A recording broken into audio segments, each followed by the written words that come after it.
Mitford Tales of Old Japan, Chapter 19, Concerning Certain Superstitions, Introduction. The Japanese regard cats, foxes, and badgers with a superstitious awe, crediting them with the faculty of taking human shape in order to bewitch mankind. Like the fairies of Western tales, however, these beings often labor both for good and for evil. To do them a good turn secures formidable allies, but woe betide the man who harms them. He and his household will assuredly pay the penalty.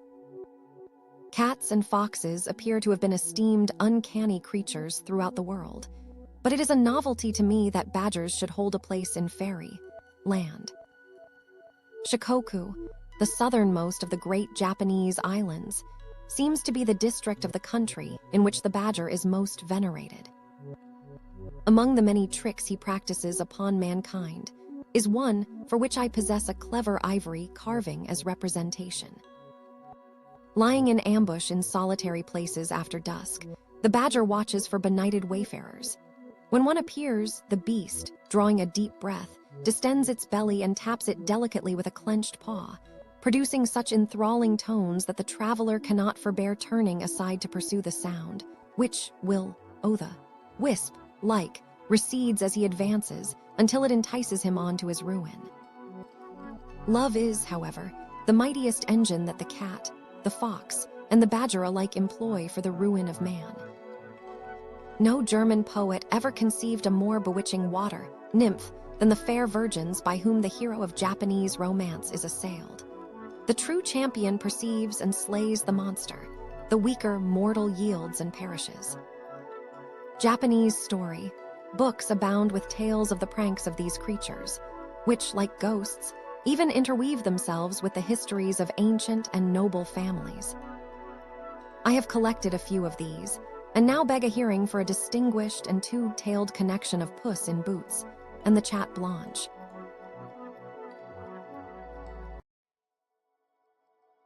Mitford Tales of Old Japan, Chapter 20, Concerning Certain Superstitions, the Vampire Cat of Nabéshima. There is a tradition in the Nabéshima family that, many years ago, the Prince of Hizen was bewitched and cursed by a cat that had been kept by one of his retainers. This prince had in his house a lady of rare beauty, called Otoyo. Amongst all his ladies, she was the favorite, and there was none who could rival her charms and accomplishments. One day the prince went out into the garden with Otoyo and remained enjoying the fragrance of the flowers until sunset, when they returned to the palace, never noticing that they were being followed by a large cat. Having parted with her lord, Otoyo retired to her own room and went to bed. At midnight she awoke with a start and became aware of a huge cat that crouched watching her. And when she cried out, the beast sprang on her, and fixing its cruel teeth in her delicate throat, throttled her to death. What a piteous end for so fair a dame, the darling of her prince affection, to die so suddenly, bitten to death by a cat. Then the cat, having scratched out a grave beneath the veranda, buried the body of Otoyo, and putting on her shape, set itself to bewitch the prince.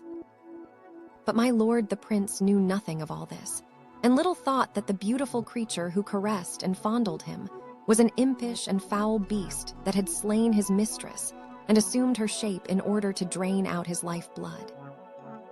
Day by day, as time went on, the prince's strength dwindled away. The color of his face altered, turning pale and livid, and he was as a man suffering from a deadly sickness. Seeing this, his counselors and his wife became greatly alarmed. So they summoned the physicians, who prescribed various remedies for him.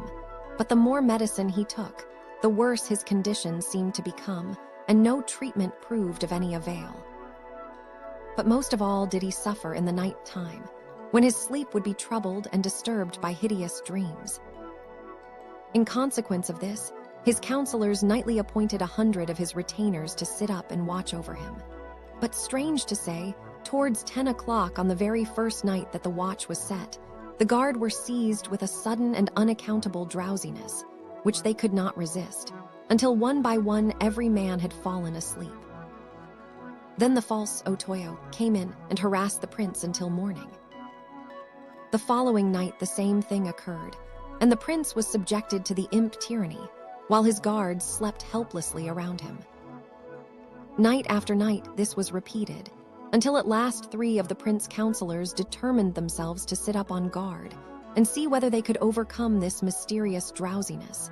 But they fared no better than the others, and by 10 o'clock were fast asleep. The next day the 3 counselors held a solemn conclave, and their chief, one Issahei-Abusen, said, "This is a marvelous thing, that a guard of 100 men should thus be overcome by sleep. Of a surety, the spell that is upon my lord and upon his guard must be the work of witchcraft. Now, as all our efforts are of no avail, let us seek out Ruten, the chief priest of the temple called Kiu-o in, and beseech him to put up prayers for the recovery of my lord." And the other counselors, approving what Issahei-Abusen had said, they went to the priest Ruten and engaged him to recite litanies that the prince might be restored to health. So it came to pass that Ruten, the chief priest of Kiu-o in, offered up prayers nightly for the prince. One night at the 9th hour, midnight, when he had finished his religious exercises and was preparing to lie down to sleep, he fancied that he heard a noise outside in the garden, as if someone were washing himself at the well. Deeming this passing strange, he looked down from the window, and there in the moonlight he saw a handsome young soldier, some 24 years of age, washing himself, who, when he had finished cleaning himself and had put on his clothes, stood before the figure of Buddha and prayed fervently for the recovery of my lord the prince. Ruten looked on with admiration, and the young man, when he had made an end of his prayer, was going away. But the priest stopped him, calling out to him, "Sir, I pray you to tarry a little. I have something to say to you. At your reverence service." "What may you please to want? Pray be so good as to step up here and have a little talk. By your reverence leave." And with this he went upstairs. Then Ruten said, "Sir, I cannot conceal my admiration that you, being so young a man, should have so loyal a spirit. I am Ruten, the chief priest of this temple, who am engaged in praying for the recovery of my lord." "Pray, what is your name?" "My name, sir, is Ito Soda, and I am serving in the infantry of Nabéshima. Since my lord has been sick, my one desire has been to assist in nursing him. But being only a simple soldier, I am not of sufficient rank to come into his presence, so I have no resource but to pray to the gods of the country and to Buddha that my lord may regain his health." When Ruten heard this, he shed tears in admiration of the fidelity of Ito Soda, and said, "Your purpose is indeed a good one, but what a strange sickness this is that my lord is afflicted with.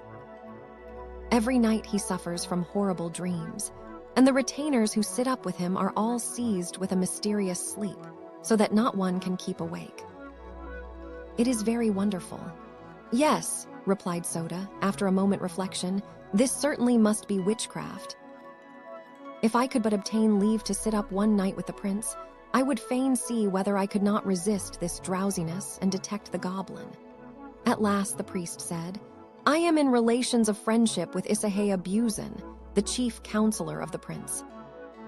I will speak to him of you and of your loyalty, and will intercede with him that you may attain your wish. Indeed, sir, I am most thankful. I am not prompted by any vain thought of self, advancement, should I succeed. All I wish for is the recovery of my lord. I commend myself to your kind favor. Well then, tomorrow night I will take you with me to the counselor house. Thank you, sir, and farewell." And so they parted. On the following evening, Ito Soda returned to the temple Kiu-o in, and having found Ruten, accompanied him to the house of Issahei-Abusen. Then the priest, leaving Soda outside, went in to converse with the counselor and inquire after the prince's health. "And pray, sir, how is my lord? Is he in any better condition since I have been offering up prayers for him?" "Indeed, no. His illness is very severe. We are certain that he must be the victim of some foul sorcery, but as there are no means of keeping a guard awake after 10 o'clock, we cannot catch a sight of the goblin, so we are in the greatest trouble. I feel deeply for you. It must be most distressing. However, I have something to tell you. "Certainly, it is wonderful to find so much loyalty and zeal in a common soldier," replied Isahaya Buzan, after a moment reflection. "Still, it is impossible to allow a man of such low rank to perform the office of watching over my lord." "It is true that he is but a common soldier," urged the priest. "But why not raise his rank in consideration of his fidelity, and then let him mount guard? It would be time enough to promote him after my lord recovery. But come, let me see this Ito Soda, that I may know what manner of man he is. If he pleases me, I will consult with the other counselors, and perhaps we may grant his request." "I will bring him in forthwith," replied Rutan, who thereupon went out to fetch the young man. When he returned, the priest presented Ito Soda to the counselor, who looked at him attentively, and being pleased with his comely and gentle appearance, said, "So I hear that you are anxious to be permitted to mount guard in my lord room at night. Well, I must consult with the other counselors, and we will see what can be done for you." When the young soldier heard this, he was greatly elated, and took his leave, after warmly thanking Rutan, who had helped him to gain his object. The next day, the counselors held a meeting, and sent for Ito Soda, and told him that he might keep watch with the other retainers that very night. So he went his way in high spirits, and at nightfall, having made all his preparations, took his place among the 100 gentlemen who were on duty in the prince's bed room. Now the prince slept in the center of the room, and the 100 guards around him sat keeping themselves awake with entertaining conversation and pleasant conceits. But as 10 o'clock approached, they began to doze off as they sat, and in spite of all their endeavors to keep one another awake, by degrees they all fell asleep. Ito Soda all this while felt an irresistible desire to sleep creeping over him, and though he tried by all sorts of ways to rouse himself, he saw that there was no help for it, but by resorting to an extreme measure, for which he had already made his preparations.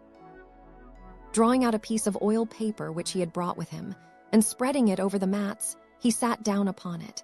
Then he took the small knife which he carried in the sheath of his dirk, and stuck it into his own thigh.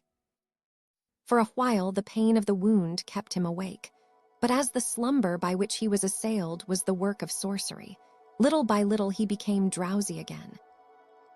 Then he twisted the knife round and round in his thigh, so that the pain becoming very violent, he was proof against the feeling of sleepiness, and kept a faithful watch. Now the oil paper which he had spread under his legs was in order to prevent the blood, which might spurt from his wound, from defiling the mats. So Ito Soda remained awake, but the rest of the guards slept. And as he watched, suddenly the sliding doors of the prince's room were drawn open, and he saw a figure coming in stealthily. And as it drew nearer, the form was that of a marvelously beautiful woman some 23 years of age. Cautiously she looked around her, and when she saw that all the guard were asleep, she smiled an ominous smile, and was going up to the prince's bedside, when she perceived that in one corner of the room there was a man yet awake. This seemed to startle her, but she went up to Soda and said, "I am not used to seeing you here." "Who are you?" "My name is Ito Soda, and this is the first night that I have been on guard. A troublesome office, truly." "Why, here are all the rest of the guard asleep. How is it that you alone are awake?" "You are a trusty watchman. There is nothing to boast about." "I am asleep myself, fast and sound. What is that wound on your knee?" "It is all red with blood." "Oh."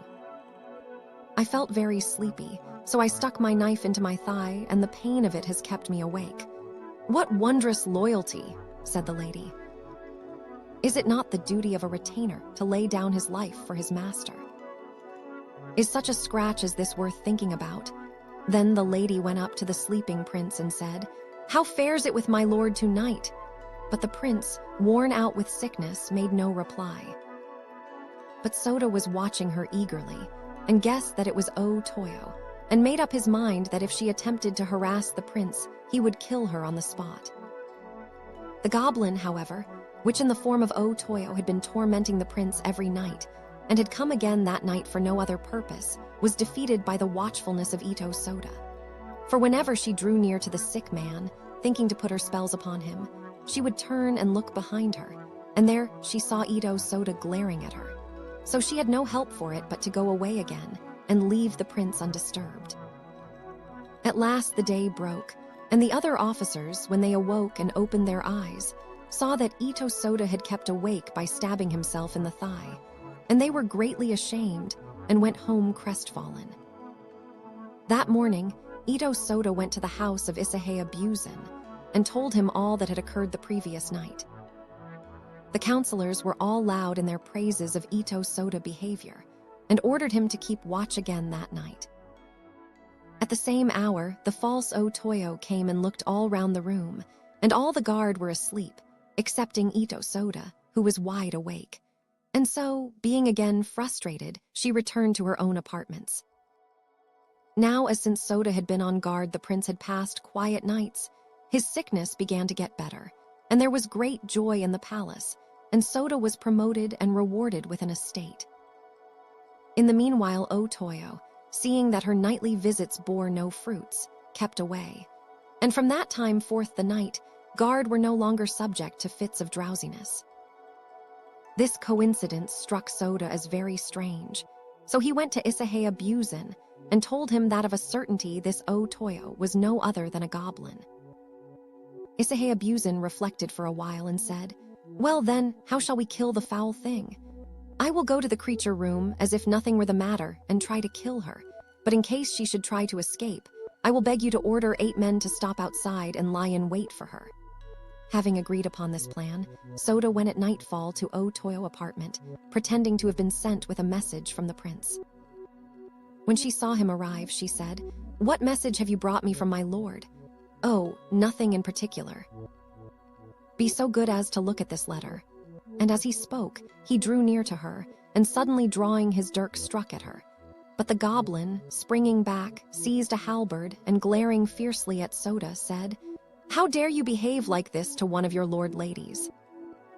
I will have you dismissed." And she tried to strike Soda with the halberd. But Soda fought desperately with his dirk, and the goblin, seeing that she was no match for him, threw away the halberd, and from a beautiful woman became suddenly transformed into a cat, which, springing up the sides of the room, jumped onto the roof. Isahaya Buzin and his 8 men who were watching outside shot at the cat, but missed it, and the beast made good its escape.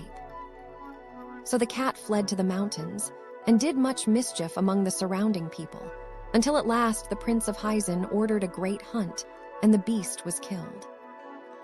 But the prince recovered from his sickness, and Ito Soda was richly rewarded.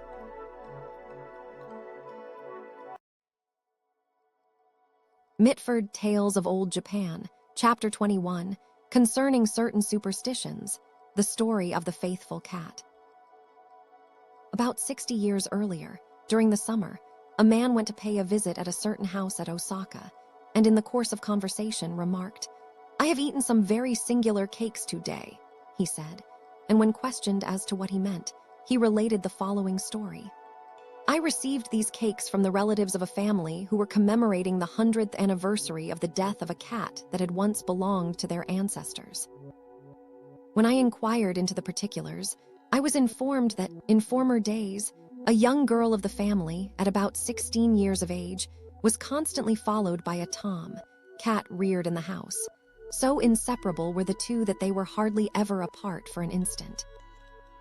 When her father observed this, he became exceedingly angry, imagining that the tom cat, despite the long kindness it had enjoyed in the house, had fallen in love with his daughter and intended to bewitch her. So he resolved that the creature must be killed. While he secretly framed this plan, the cat overheard him, and that night crept to his pillow and, taking up a human voice, spoke to him. "You suspect me of loving your daughter, and though you might be excused for so thinking, your suspicions are without foundation. The truth is this: there is a very large old rat that has dwelt for many years in your granary. It is this very old rat that is enamored of my young mistress, and that is why I cannot leave her side for a moment, for fear the old rat might carry her off. Therefore, I beg you to dismiss your suspicions. So at Ajikawa, if you will borrow that cat, we shall soon make an end of the old rat." When the father awoke from his dream, He deemed it so remarkable that he disclosed it to the household. And on the following day, he rose very early and set out for Ajikawa to inquire after the house the cat had named, meeting with no difficulty in finding it. So he called upon the householder and related what his own cat had said, and how he wished to borrow the cat Pt.5 for a short while. "That is easily arranged," said the other. "Pray take him away with you at once." And accordingly the father returned home with Pt.5 in his charge. That night he shut the two cats into the granary. After a little while a dreadful clatter arose, and then everything became still again. So the household opened the door and rushed out to learn what had happened. And there they saw the two cats and the rat all locked together and gasping for breath. They cut the throat of the rat, which was as large as either cat. Then they ministered to the two cats. But though they administered ginseng and other restoratives, both grew weaker and weaker until at last they died. So the rat was cast into the river, but the two cats were interred with all honors in a neighboring temple.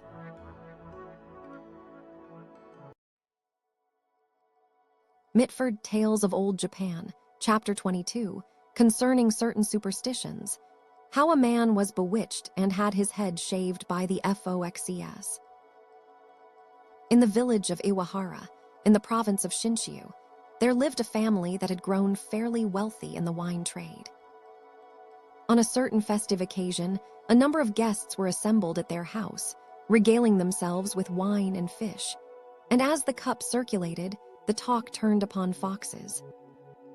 Among those present was a carpenter named Tokyu-taro, about 30 years old, of a stubborn, headstrong temper, who observed, "Well, sirs, you have been discoursing for some time about men being bewitched by foxes. Sure enough, you must be under their charm yourselves to talk so. How can foxes possess such power over men? At any rate, men must be great fools to be thus deceived. Let us have no more of this folly." Upon this, a man sitting near him answered, "Tokyu-taro little knows what goes on in the world, or he would not speak in that manner.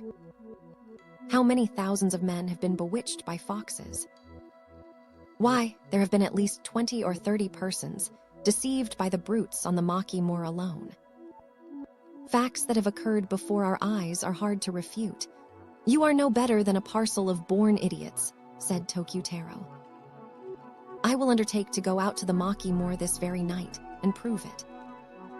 There is not a fox in all Japan that can make a fool of Tokyu-taro." Thus he spoke in his pride, but the others were incensed at his boasting and said, "If you return without anything having happened, we will pay for 5 measures of wine and 1,000 copper cash worth of fish, and if you are bewitched, you shall do the same for us."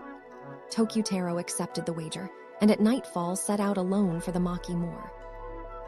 As he approached the moor, he observed before him a small bamboo grove, into which a fox sprang, and it immediately occurred to him that the more foxes would attempt to bewitch him.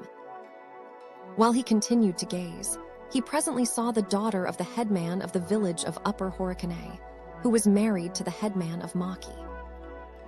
"Pray, where are you going to, Master Tokyu-taro?" she asked. "I am going to the neighboring village," he answered. "Then, as you must pass my native place, if you please, I will accompany you so far," she said. Tokyu-taro regarded this as very strange, and persuaded himself it was a fox attempting to make a fool of him.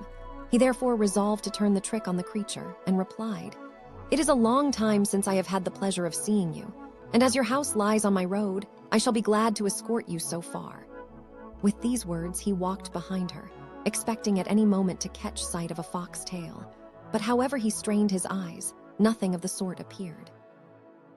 At last they reached the village of Upper Horikane, and when they arrived at the girl-father cottage, the household all came forth, astonished to see her. Oh dear, here is our daughter returned, I hope nothing is amiss," they cried. And so they went on for some time, putting a string of questions. In the meantime, Tokyu-taro made his way round to the kitchen door at the rear of the house, and, beckoning out the master, said, "The girl who has accompanied me is not truly your daughter.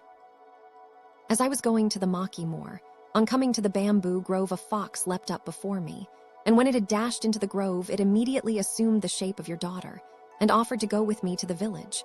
So I pretended to be deceived by the brute and came thus far with it."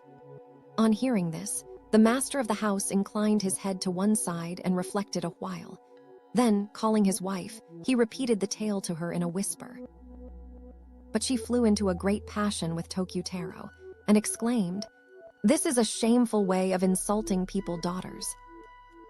The girl is our daughter, and there is no mistake. How dare you invent such falsehoods?" "Well," said Tokyu-taro, "you are right to say so, yet still there is no doubt that this is a case of witchcraft."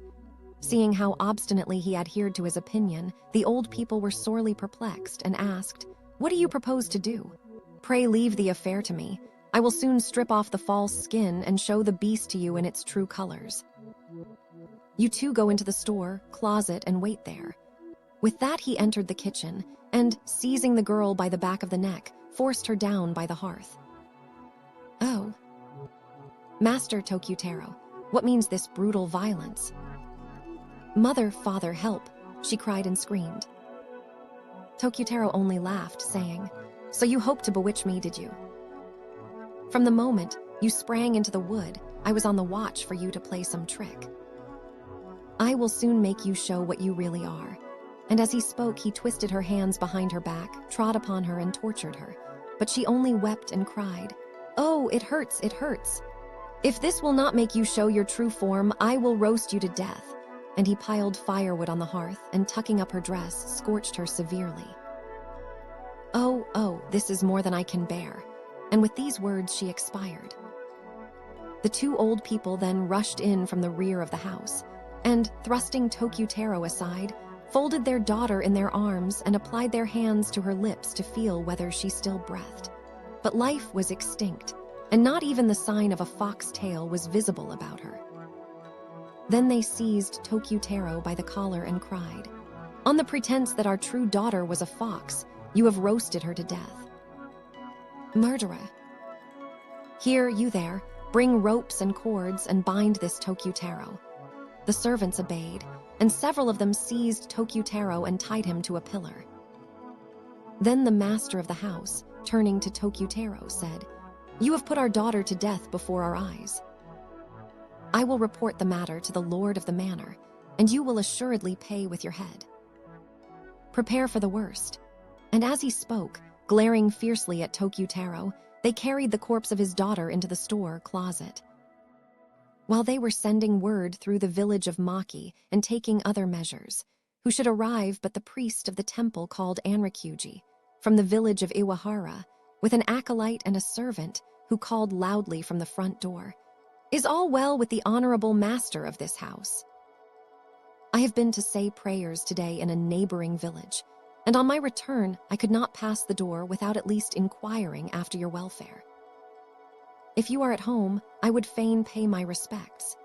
As he thus spoke, his voice reached the back of the house, and the master rose and went out, and after the usual salutations said, "I ought to have had the honor of inviting you in this evening, but truly we are all in the greatest trouble, and I must beg you to excuse my discourtesy."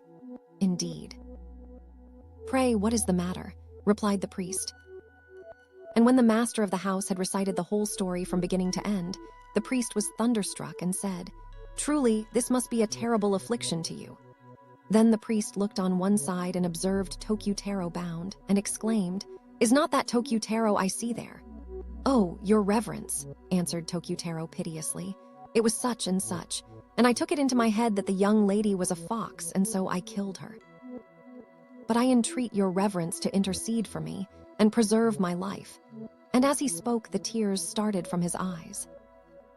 "To be sure," said the priest, "you may well bewail yourself. However, if I save your life, will you consent to become my disciple and enter the priesthood?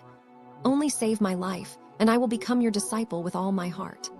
When the priest heard this, he called out the parents and said to them, "It would appear that, though I am but a poor old priest, my coming here today has been singularly well timed.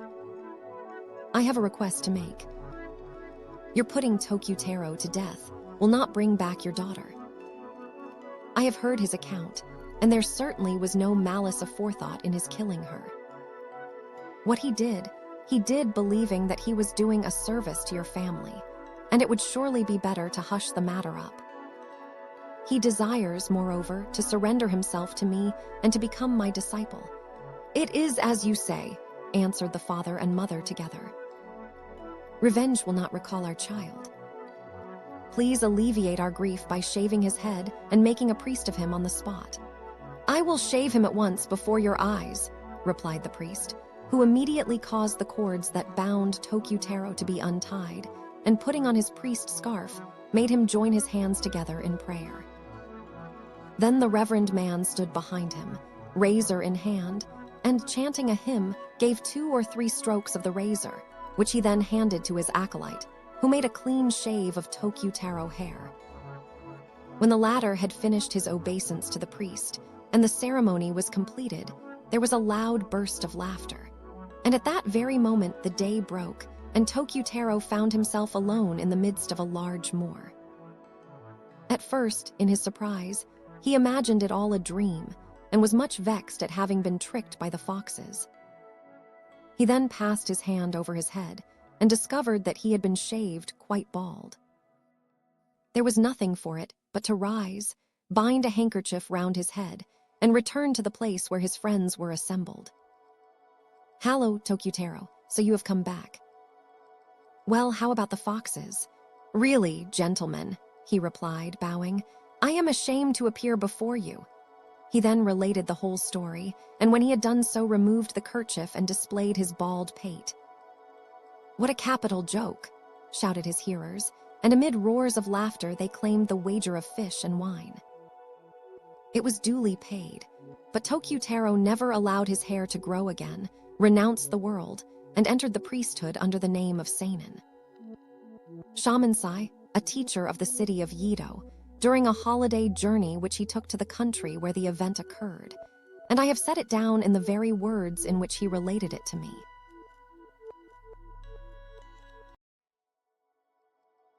Mitford Tales of Old Japan, Chapter 23, Concerning Certain Superstitions, The Grateful Foxes. On a bright spring morning 2 companions went forth to a moor to gather ferns, accompanied by a lad carrying a bottle of wine and a little box of provisions. While they rampered about, they observed at the foot of a hill a vixen who had brought out her cub to sport. And as they gazed, surprised by the uncommon spectacle, 3 village children came up from a neighboring hamlet with baskets in hand, engaged upon the same errand as themselves. No sooner had the children espied the foxes than they seized a bamboo rod and crept up behind the animals. When the old ones fled, they hemmed them in and smote them with the stick, driving them off as fast as they could run. Meanwhile, 2 of the lads kept the cub down, clutching it by the scruff and running off exultant.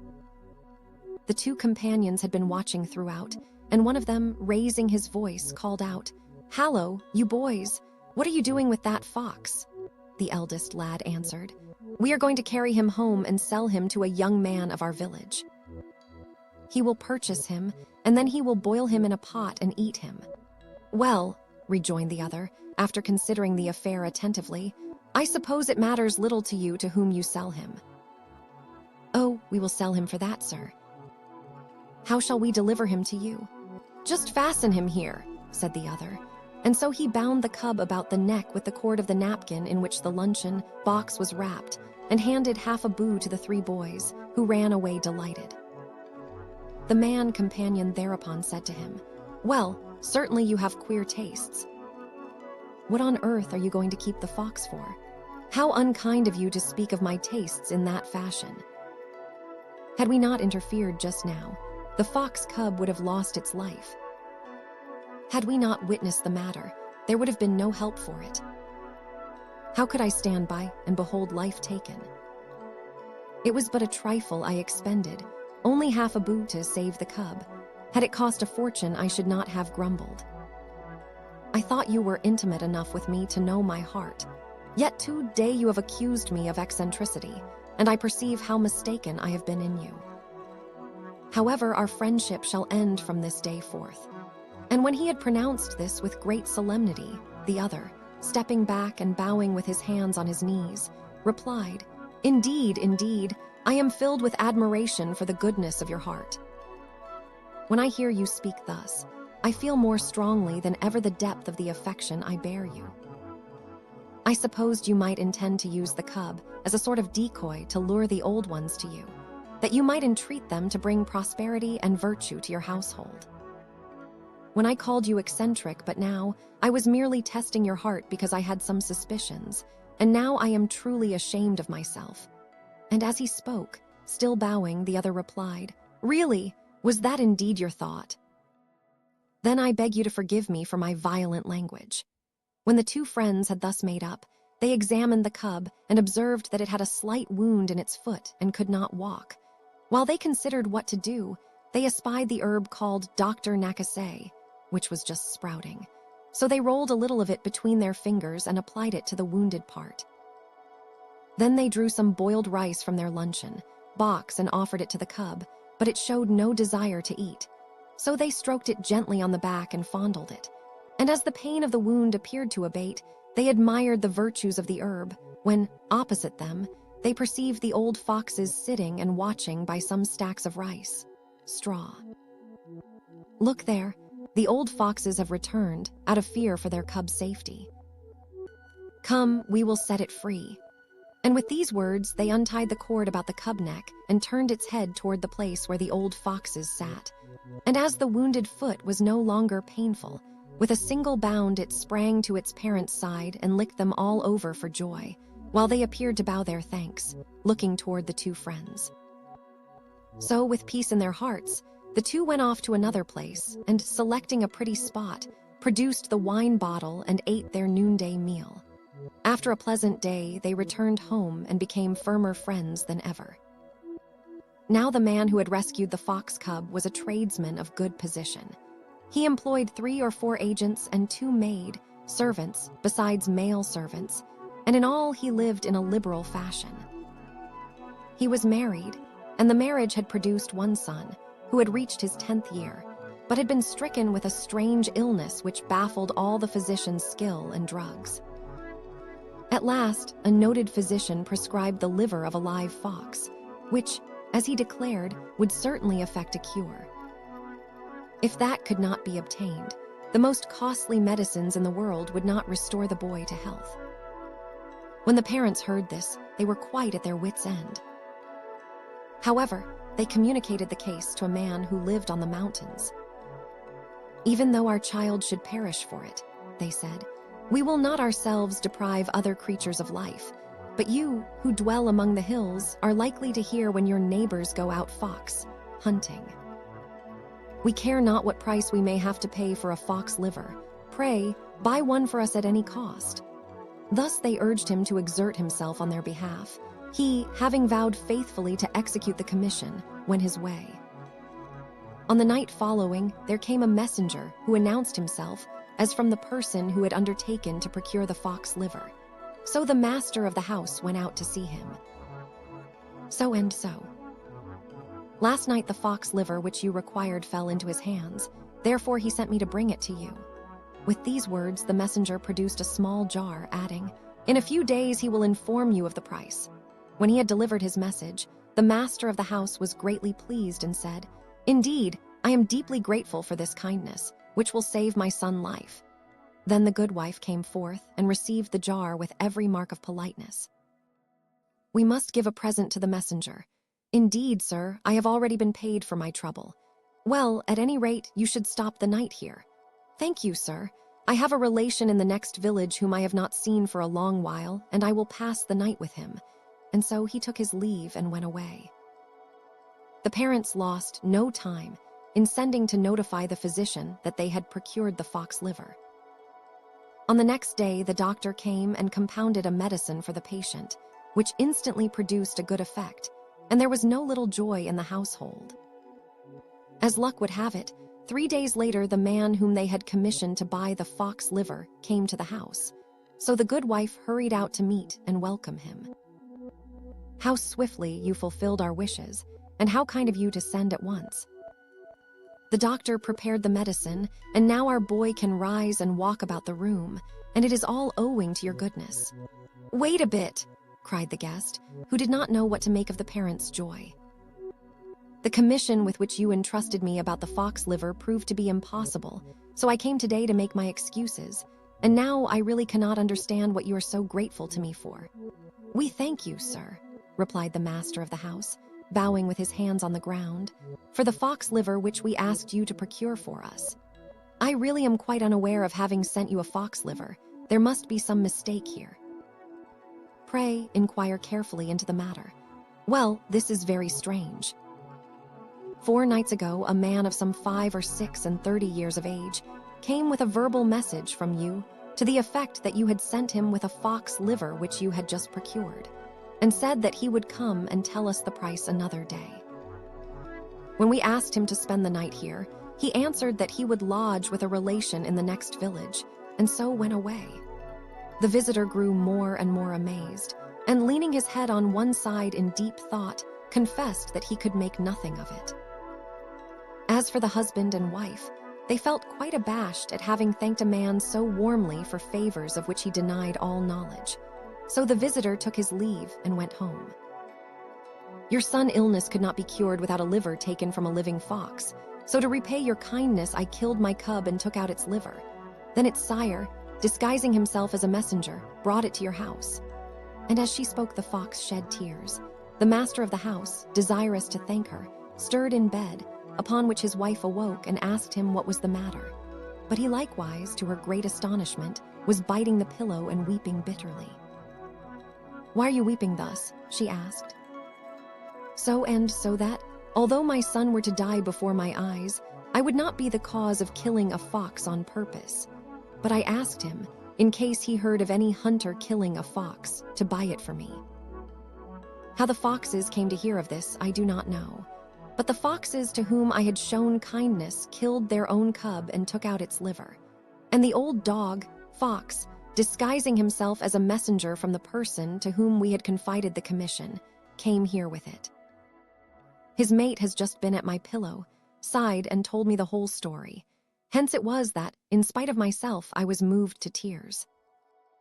When she heard this, the good wife likewise was blinded by tears, and for a while they lay lost in thought.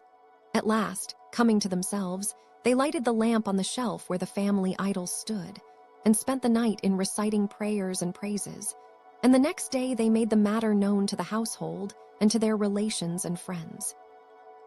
Now, although there are instances of men killing their own children to requite a favor, there is no other example of foxes having done such a thing. Therefore the story became the talk of the whole country. Now the boy who had recovered through the efficacy of this medicine chose the prettiest spot on the premises to erect a shrine to Inari Sama, the fox god, and offered sacrifices to the 2 old foxes, for whom he procured the highest rank at the court of the Mikado. The passage in the tale which speaks of rank being purchased for the foxes at the court of the Mikado is, of course, sheer nonsense.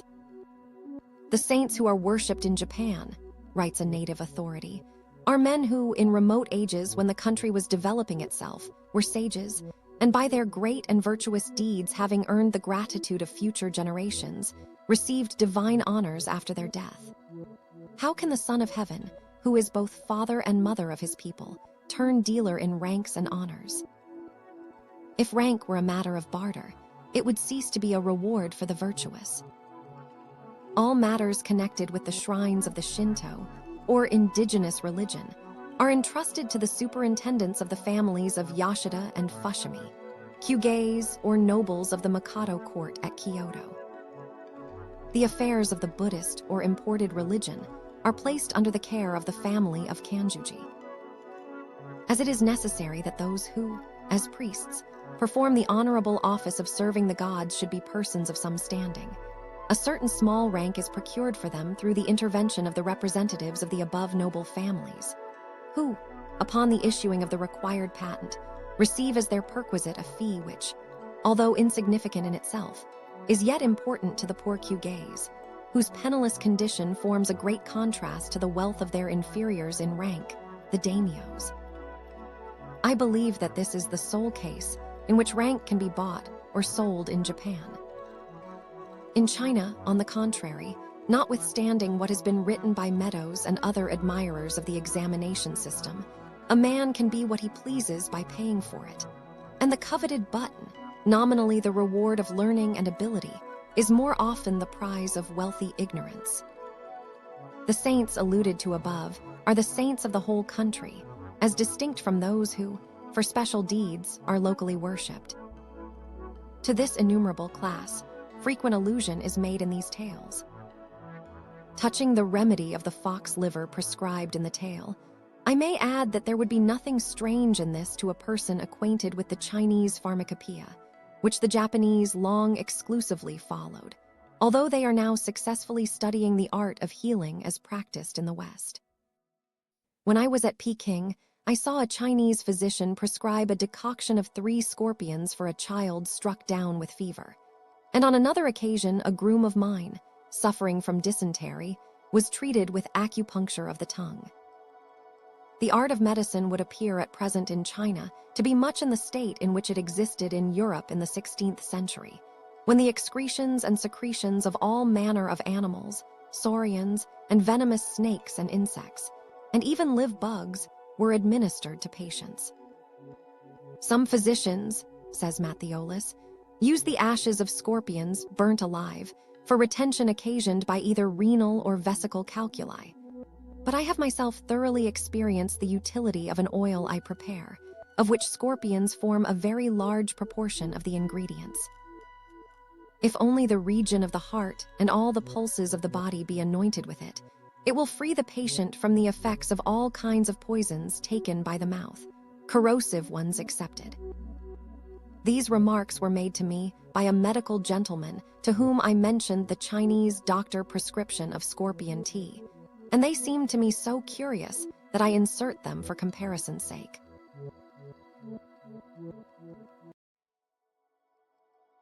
Mitford, Tales of Old Japan, Chapter 24, Concerning Certain Superstitions, The Badger's Money.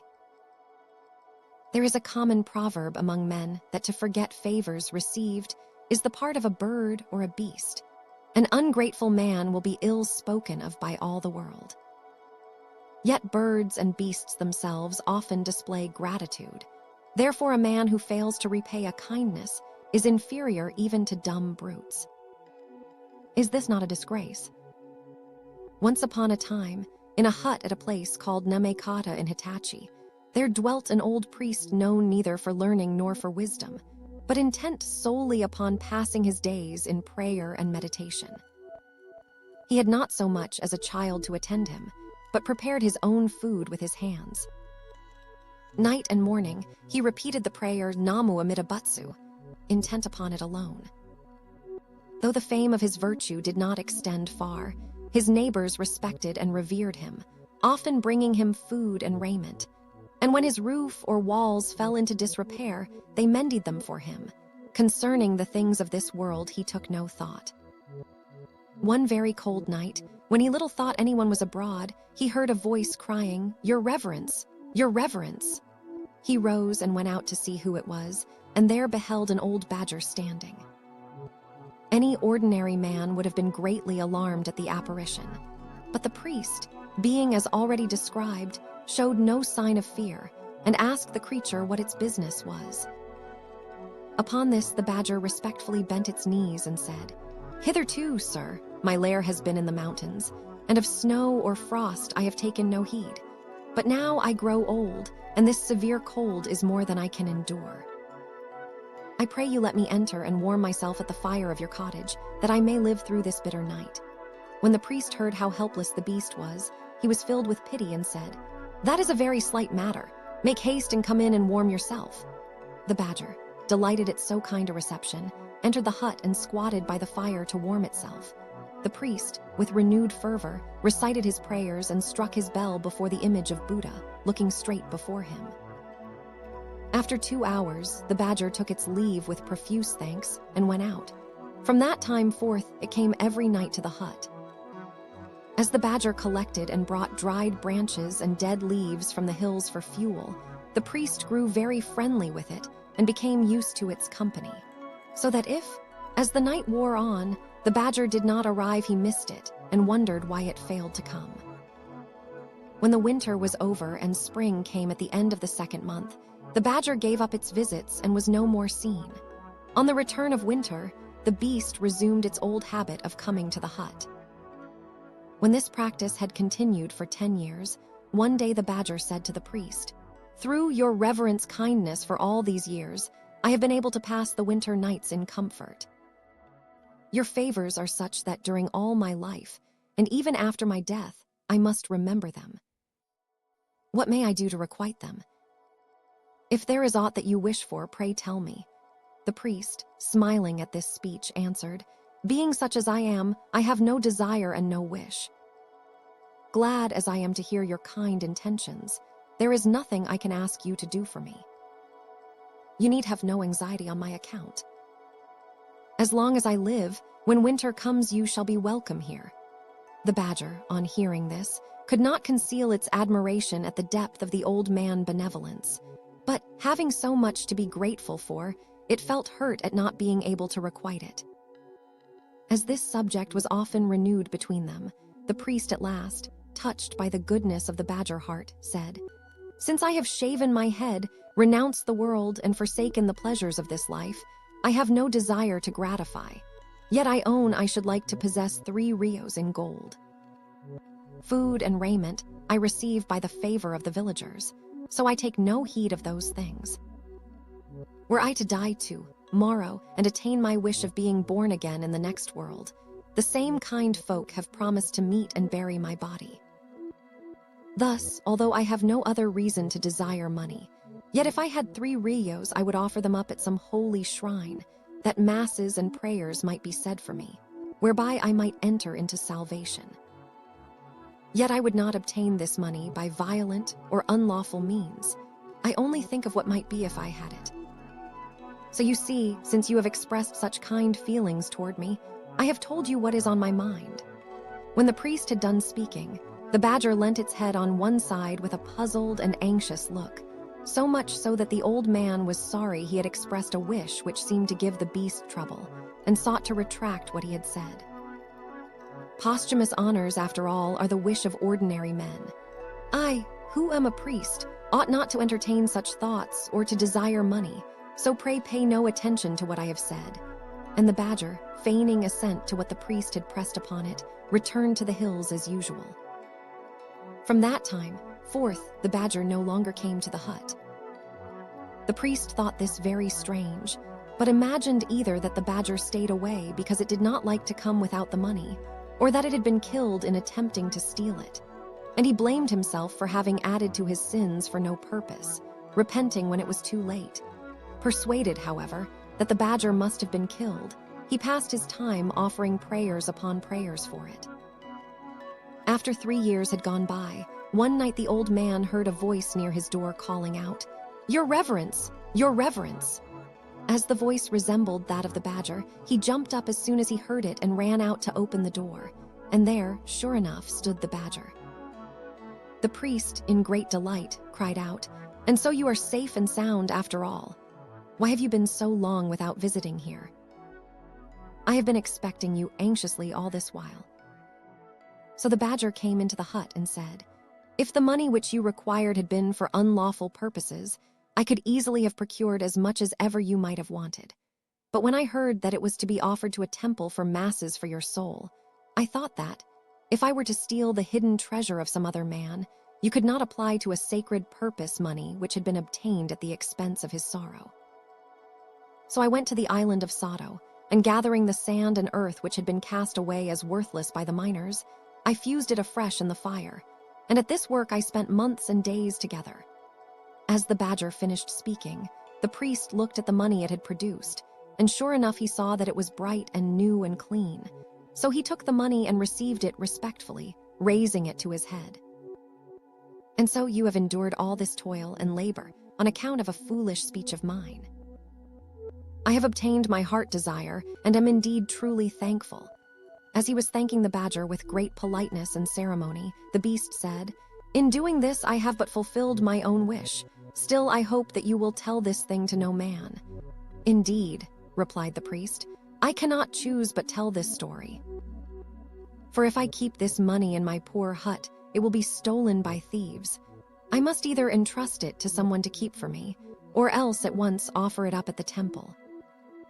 And when I do this, when people see a poor old priest in possession of a sum of money quite unsuited to his station, they will deem it very suspicious, and I shall have to tell the tale as it occurred. But as I shall say that the badger that gave me the money has ceased coming to my hut, you need not fear being waylaid, but may come, as of old, and shelter yourself from the cold." To this the badger nodded assent, and as long as the old priest lived, it came and spent the winter nights with him. From this story, it is plain that even beasts have a sense of gratitude.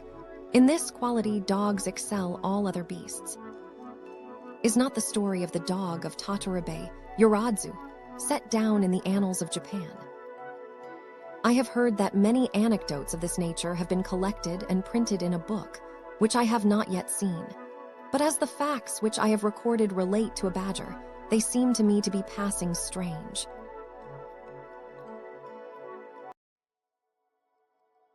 Mitford, Tales of Old Japan, Chapter 25, Concerning Certain Superstitions, The Prince and the Badger.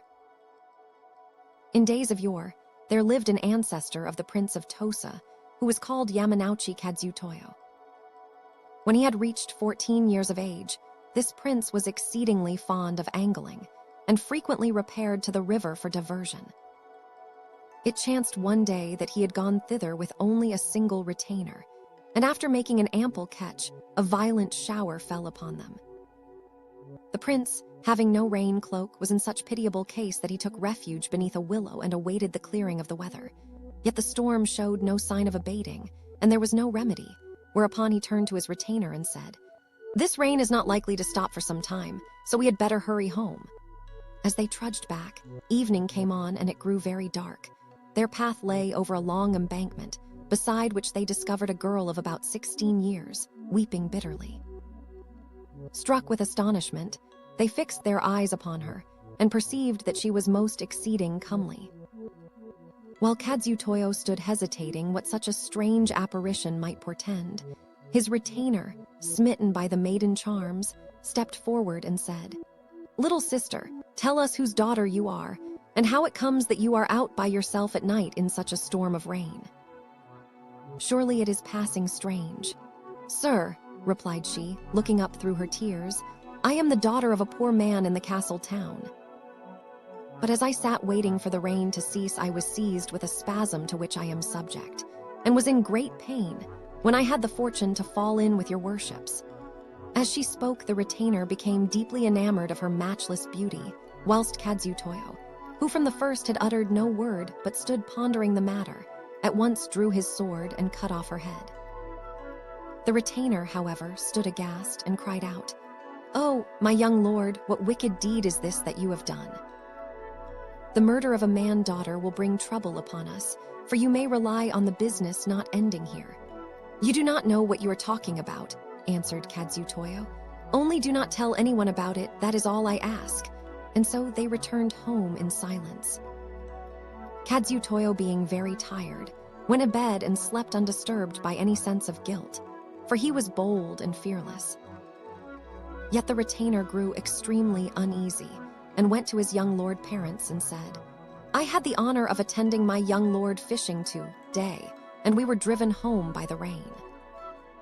As we came back by the bank, we descried a girl seized with a spasm, and my young lord straightway slew her, and though he bade me tell it to no one, I cannot conceal it from my lord and my lady."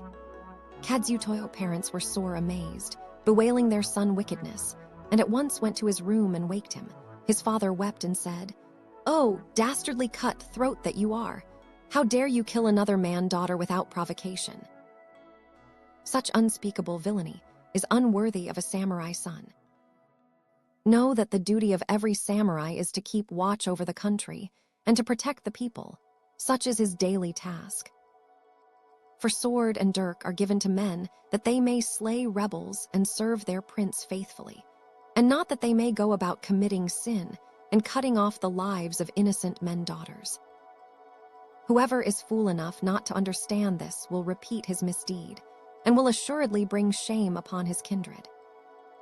Grieved as I am that I should take from you the life which I gave, I cannot suffer you to bring dishonor on our house, so prepare to meet your fate." With these words he drew his sword, But Kiu-o, without any token of fear, said to his father, "Your anger, sir, is most just. But remember that I have studied the classics and understand the laws of right and wrong, and be sure I would never kill another man without due cause. The girl whom I slew was certainly no human being, but some foul goblin. Being persuaded of this, I cut her down. Tomorrow I beg you will send your retainers to seek for the corpse, and if it prove indeed to be that of a human being, I shall give you no further trouble, but will disembowel myself." Upon this, the father sheathed his sword and waited for daybreak. When morning came, the old prince, in deep distress, bade his retainers lead him to the bank, and there he saw a huge badger with its head cut off, lying dead by the roadside. The prince marveled at his son's sagacity. Yet the retainer did not know what to make of it, and still retained his doubts. The prince, however, returned home, and sending for his son, said to him, "It is very strange that the creature which appeared to your retainer to be a girl should to you have seemed a badger." "My lord wonder is just," replied Kiu-o, smiling. "She appeared a girl to me also. But here was a young maiden at night, far from any inhabited place." The beast evidently imagined that, by entrancing us with her beauty, she might seize the fish my retainer was carrying. But she forgot that, it being rainy weather, her garments could not remain unwetted, so I detected and killed her. When the old prince heard his son speak, thus he was filled with admiration for the youth's discernment. Conceiving that Kiu-o had shown manifest proof of wisdom and prudence, he resolved to abdicate, and Kiu-o was proclaimed Prince of Tosa in his stead.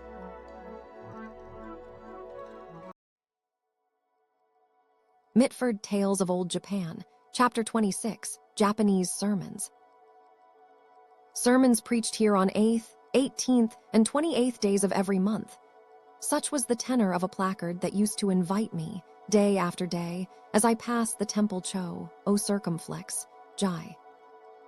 Having satisfied myself that neither the preacher nor his congregation would object to my hearing one of these discourses, I made arrangements to attend the service, accompanied by 2 friends, my artist, and a scribe to take notes.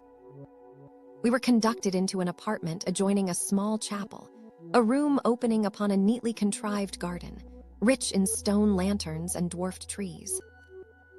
In that portion of the room set apart for the priest stood a high table, covered with a cloth of white and scarlet silk, elaborately embroidered with flowers and arabesques.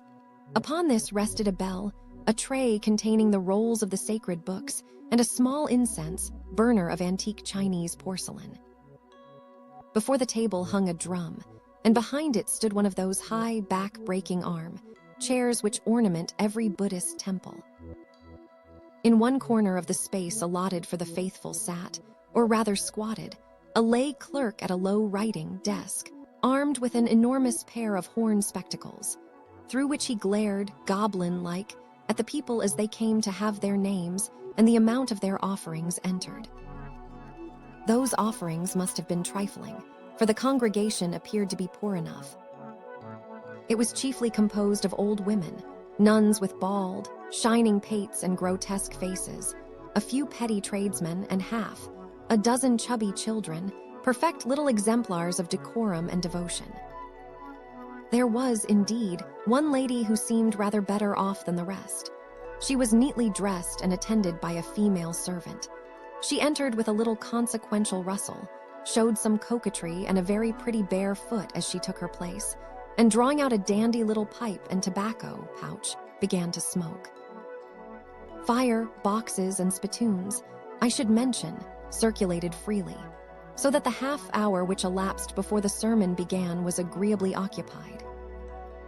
In the meantime, Mass was being celebrated in the main hall of the temple, and the monotonous nasal drone of the plain chant came faintly from that direction. As soon as this was over, the lay clerk seated himself by the hanging drum, and to its accompaniment began intoning the prayer, "Nam yu mio ho ren go Kiu-o," the congregation fervently joining in unison with him. These words, chanted again and again, are the distinctive prayer of the Buddhist sect of Nichiren, to which Kiu-o circumflex, Jai is dedicated. They are approximations of Sanskrit sounds and have no meaning in Japanese, nor do the worshippers, in pronouncing them, know their precise value. Soon the preacher, gorgeous in red and white robes, made his appearance, following an acolyte who bore the sacred book called Kiu-o, upon which the sect of Nichiren is founded, on a tray covered with scarlet and gold brocade. Having bowed to the sacred picture that hung over the tokonoma, that portion of the Japanese room raised a few inches above the rest of the floor, and regarded as the place of honor. His reverence took his seat at the table and made a sure adjustment of his robes. Then, tying up the muscles of his face into an expression of complete abstraction, he struck the bell upon the table 3 times, burnt a little incense, and read a passage from the sacred book, which he reverently lifted to his head.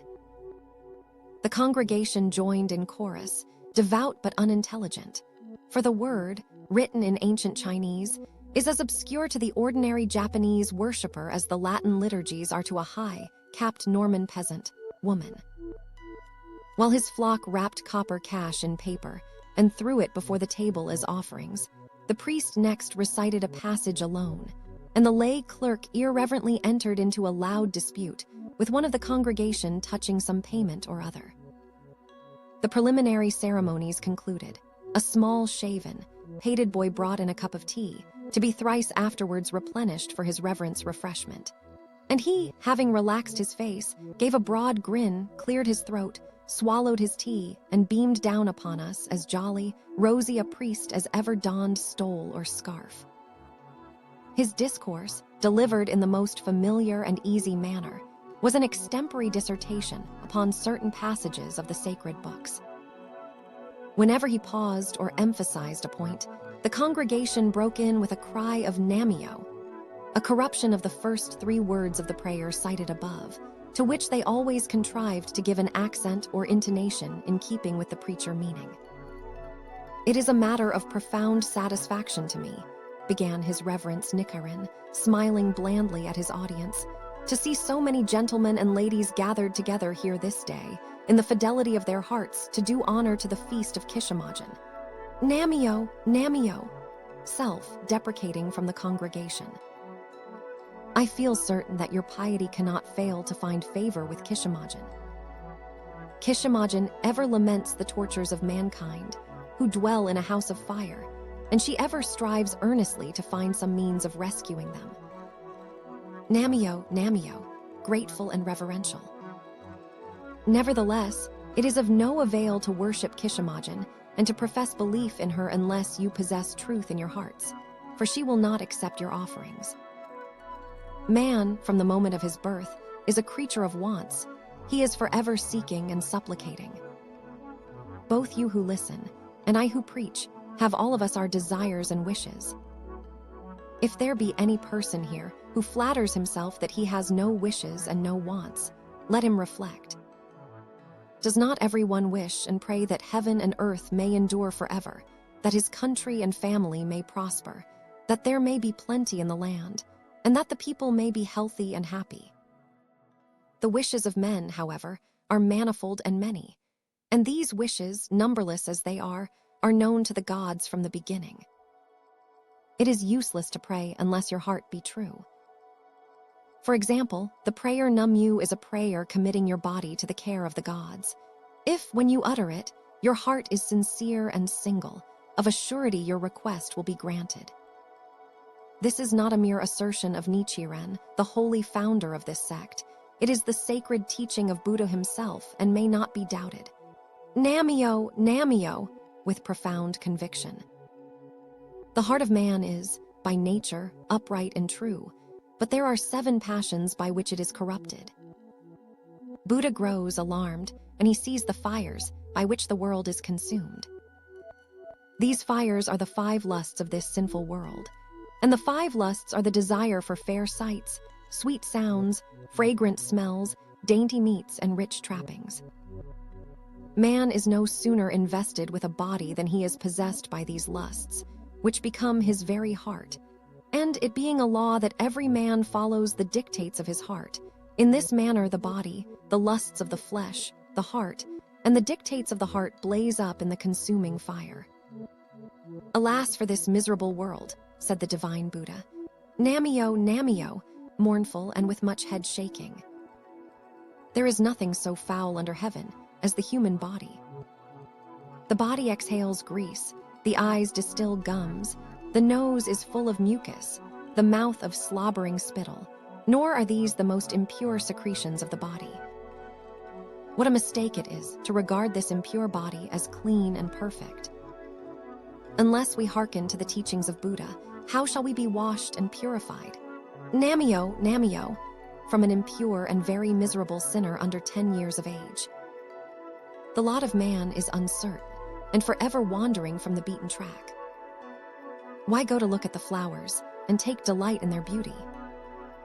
When you return home, you will perceive the vanity of your pleasure. Why purchase fleeting joys of loose women? How long do you retain the delicious taste of the dainties upon which you feast?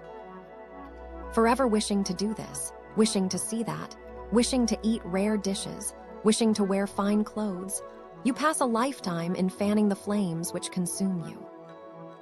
What a terrible subject for thought is this. In the poems of the priest Sagio it is written, "Verily I have been familiar with the flowers, yet are they withered and scattered, and we are parted." How sad, the beauty of the convolvulus, how bright it is, and yet in one short morning it closes its petals and fades. In the book called Rin Jobo Satsu, we are told how a certain king once went to take his pleasure in his garden and gladden his eyes with the beauty of his flowers. After a while he fell asleep, and as he slumbered, the women of his train began pulling the flowers to pieces. When the king awoke, of all the glory of his flowers, there remained but a few torn and faded petals. Seeing this, the king said, "The flowers pass away and die. So is it with mankind. We are born, we grow old, we sicken and die. We are as fleeting as the lightning flash, as evanescent as the morning dew. I know not whether any of you here present ever fix your thoughts upon death, yet it is rare for a man to live 100 years. How pitiful a thing it is that, in this short and transient life, men should consume themselves in a fire of lust. And if we think to escape from this fire, how shall we succeed save only by the teaching of the divine Buddha? Namyo, Namyo," meekly and entreatingly. Since Buddha himself escaped from the burning flames of the lusts of the flesh, his sole thought has been for the salvation of mankind. Once upon a time there was a certain heretic, called Rokitsapanji, a reader of auguries, skillful in astrology and in the healing art. It happened one day that this heretic, being in company with Buddha, entered a forest full of dead men's skulls. Buddha, taking up one of the skulls and tapping it thus, here the preacher tapped the reading desk with his fan, said, "What manner of man was this bone when alive? And now that he is dead, in what part of the world has he been born again?" The heretic, divining from the sound which the skull, when struck, gave forth, began to tell its past history and to prophesy the future. Then Buddha, tapping another skull, again put the same question. The heretic answered, "Verily, as to this skull, whether it belonged to a man or a woman, whence its owner came or whither he is gone, I know not. What think you of it? Ask me not," answered Buddha. But the heretic pressed him and entreated him to answer. Then Buddha said, "Verily this is the skull of one of my disciples who forsook the lusts of the flesh." Then the heretic marveled and said, "Of a truth, this is a thing the like of which no man has yet seen. Here am I, who know the manner of the life and of the death even of the ants that creep. Verily, I thought that nothing could escape my ken. Yet here lies one of your disciples, than whom there lives no nobler thing, and I am at fault. From this day forth I will enter your sect, praying only that I may receive your teaching." Thus did this learned heretic become a disciple of Buddha. If such a man as he was converted, how much more should the after ages of ordinary men feel that it is through Buddha alone that they can hope to overcome the sinful lusts of the flesh. These lusts are the desires which agitate our hearts. If we are freed from these desires, our hearts will be bright and pure, and there is nothing, save the teaching of Buddha, that can ensure us this freedom. following the commands of Buddha and delivered by him from our desires, we may pass our lives in peace and happiness. Namyo, Namyo, with triumphant exultation. In the sacred books, we read of conversion from a state of sin to a state of salvation. Now this salvation is not 1,000,000 miles removed from us, nor need we die and be born again in another world in order to attain it. He who lays aside his carnal lusts and affections, at once and of a certainty becomes equal to Buddha. When we recite the prayer Nam-myo Myo Ho Ren-go Kiu-o, we are praying to enter this state of peace and happiness. By what instruction, other than that of Nichiren, the holy founder of this sect, can we expect to attain this end? If we do attain it, there will be no difference between our state and that of Buddha and of Nichiren. With this view, we have learned from the pious founder of our sect that we must continually and thankfully repeat the prayer Nam-myo Myo Ho Ren-go Kiu-o, turning our hearts away from falsehoods and embracing the truth. Such were the heads of the sermon as taken down by my scribe. At its close, the priest, looking about him and smiling as if the solemn truths he had been inculcating were nothing but a very good jest, was greeted by long and loud cries of Namyo, Namyo, from the whole congregation. Then the lay clerk sat himself down again by the hanging drum, and the service ended as it had begun, by prayer in chorus, during which the priest retired, the sacred book being borne before him by his acolyte. Although occasionally, as in the above instance, sermons are delivered as part of a service on special days of the month, they are more commonly preached in courses, the delivery occupying about a fortnight, during which 2 sermons are given each day. Frequently, the preachers are itinerant priests, who go about the towns and villages lecturing in the main hall of some temple or in the guest room of the resident priest. There are many books of sermons published in Japan, all of which possess some merit and much quaintness.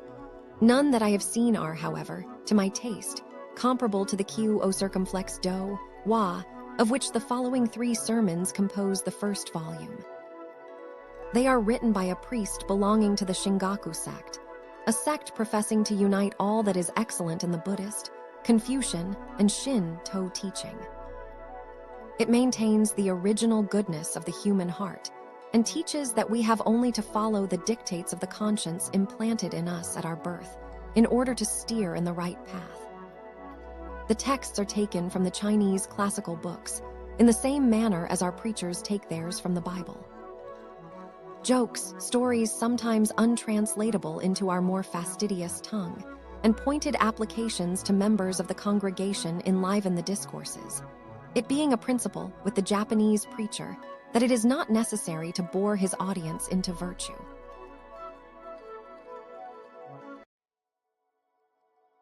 Mitford Tales of Old Japan, Chapter 27, Sermons 1, The Sermons of Kiu-o Circumflex, Volume 1.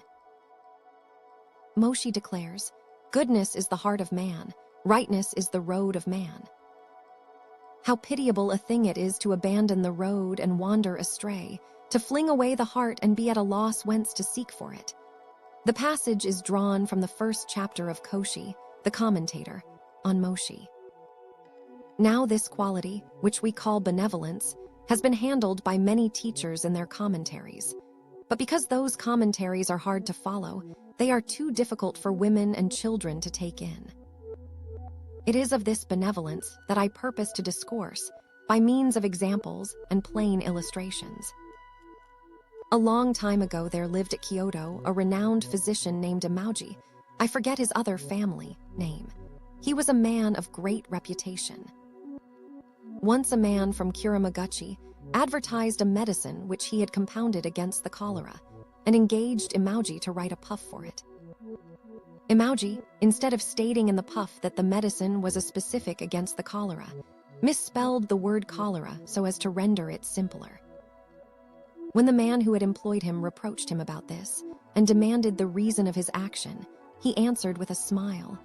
As Kuramaguchi is the approach to the capital from the country, the passers-by are but poor peasants and woodmen from the hills. Had I spelt cholera in full, they would have been puzzled by it. Therefore I wrote it in a simple fashion, that should pass current with everyone. Truth itself loses its force if men do not understand it. What matters it how I wrote the word, cholera, so long as the efficacy of the medicine remains unimpaired? Now, was not that delightful? In like manner, the doctrines of the sages are mere gibberish to women and children who cannot comprehend them. Now, my sermons are not composed for the learned.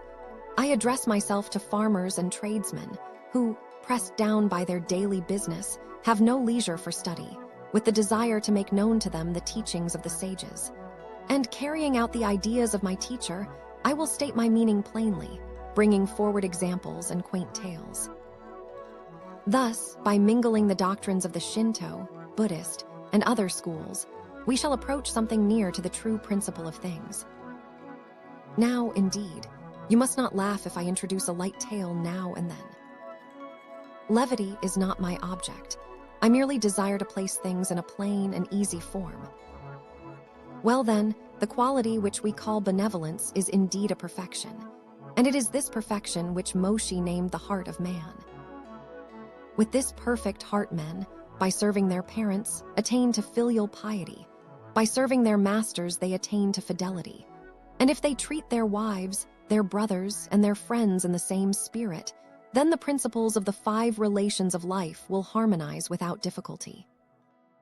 As for putting perfection into practice, parents have the special duties of parents. Children have the special duties of children. Husbands have the special duties of husbands. Wives have the special duties of wives. It is when all these special duties are performed without fault that true benevolence is reached. And that again is the true heart of man. For example, take this fan. Anyone who sees it knows it to be a fan.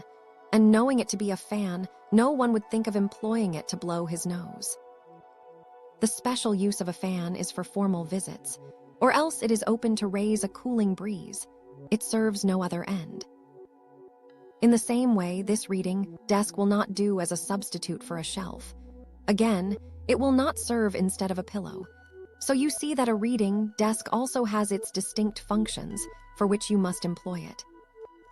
So if you look upon your parents in the character of parents and treat them with filial piety, that is the special duty of children. That is true benevolence. That is the heart of man. Now, although you may imagine that, when I speak thus, I am speaking of others and not of yourselves. Believe me that the heart of every one of you is by nature pure benevolence. I am merely taking down your hearts as a shopman takes goods from his shelves, and pointing out the good and bad qualities of each. But if you will not charge what I say to your own accounts, and persist in thinking it is all any body business but your own, all my labor will be lost. Listen. You who answer your parents rudely and cause them to weep. You who bring grief and trouble upon your masters. You who provoke your husbands to passions. You who cause your wives to mourn. You who hate your younger brothers and treat your elder brothers with contempt. You who sow sorrow broadcast over the world, what are you doing but blowing your noses in fans and using reading desks as pillows? I do not assert that any such persons are present here, yet there are plenty to be found, say, in the back streets of India, for instance. Be so good as to mind what I have said. Consider carefully, if a man be born with a naturally bad disposition, what a dreadful thing that is. Happily you and I were born with perfect hearts, which we would not change for 1,000, no, not for 10,000 pieces of gold. Is not that something to be thankful for? This perfect heart I call in my discourses the original heart of man. It is true that benevolence is likewise called the original heart of man, yet there is a slight distinction between the two. However, as an inquiry into that difference would be tedious, it is sufficient for you to regard this original heart of man as a perfect thing, and you will fall into no error. It is true that I have not the honor of the personal acquaintance of every one of you who are present. Still, I know that your hearts are perfect. The proof is this, that if you say that which you ought not to say, or do that which you ought not to do, your hearts within you are, in some mysterious manner, immediately conscious of wrong. When the man who has a perfect heart does that which is imperfect, It is because his heart has become warped and turned to evil. This law holds good for all mankind. What says the old song? When the roaring waterfall is shivered by the night storm, the moonlight is reflected in each scattered drop. Although there is but one moon, she suffices to illuminate each little scattered drop. Wonderful are the laws of heaven. So the principle of benevolence, which is but one, illumines all the particles that make up mankind. Well then, the perfection of the human heart can be estimated to a nicety. So, if we follow the impulses of our perfect heart in whatever we undertake, we shall perform our special duties, and filial piety and fidelity will come to us spontaneously. You see, the doctrines of this school of philosophy are quickly learned. If you once thoroughly apprehend this, there will be no difference between your conduct and that of a man who has studied 100 years. Therefore, I beg of you to follow the impulses of your natural heart, place it before you as a teacher, and study its precepts. Your heart is a convenient teacher to employ too, for there is no question of paying fees, and there is no need to go out in the heat of summer or the cold of winter to pay formal visits to your master to inquire after his health. What admirable teaching this is, by means of which you can learn filial piety and fidelity so easily. Still, suspicions are apt to arise in men's minds concerning things that appear to be acquired too cheaply. Yet here you may obtain a good thing at small cost, and spare yourselves the vexation of having paid an extravagant price for it. I repeat, follow the impulses of your hearts with all your might. In the Kiu-ō, the second of the books of Confucius, it is certified beyond a doubt that the impulses of nature are the true path to follow. Therefore, you may set to work in this direction with your minds at ease. Righteousness, then, is the true path, and righteousness is the avoidance of all that is imperfect. If a man shuns that which is imperfect, there is no need to point out how dearly he will be beloved by all his fellows. Hence, the ancients have defined righteousness as that which ought to be, that which is fitting. If a man be a retainer, it is good that he should discharge his service to his lord with all his might. If a woman be married, it is fit that she should treat her parents, in law, with filial piety, and her husband with reverence. For the rest, whatever is good, that is righteousness and the true path of man. The duty of man has been compared by the wise men of old to a high road. If you would go to Yedo or to Nagasaki, if you want to go out to the front of the house or to the back, if you wish to enter the next room or some closet or other, there is a right road to each of these places. If you refuse to follow the right road, scrambling over roofs and through ditches, crossing mountains and waste places, you will be utterly lost and bewildered. In like fashion, if a man does that which is not good, he is going astray from the high road.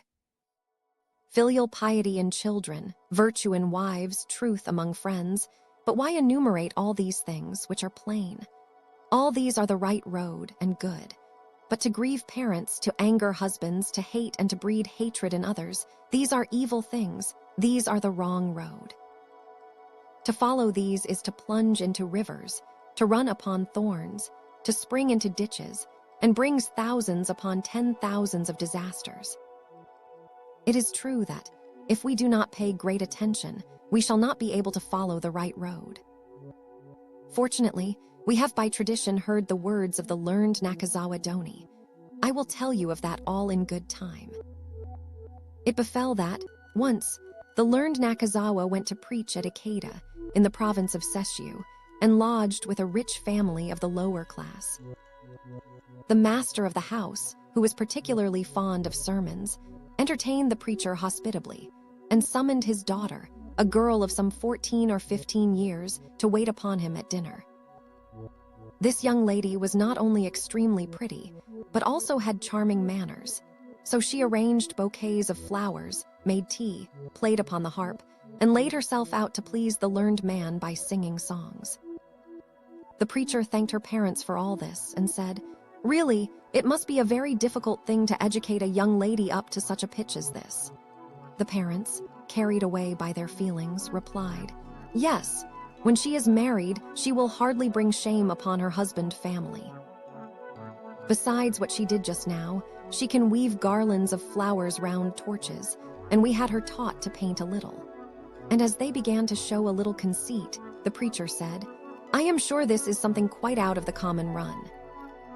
Of course she knows how to rub the shoulders and loins, and has learnt the art of shampooing. The master of the house bristled up at this and answered, "I may be very poor, but I have not fallen so low as to let my daughter learn shampooing." The learned man, smiling, replied, "I think you are making a mistake in taking offense. No matter whether her family be rich or poor, when a woman is performing her duties in her husband's house, she must look upon her husband's parents as her own.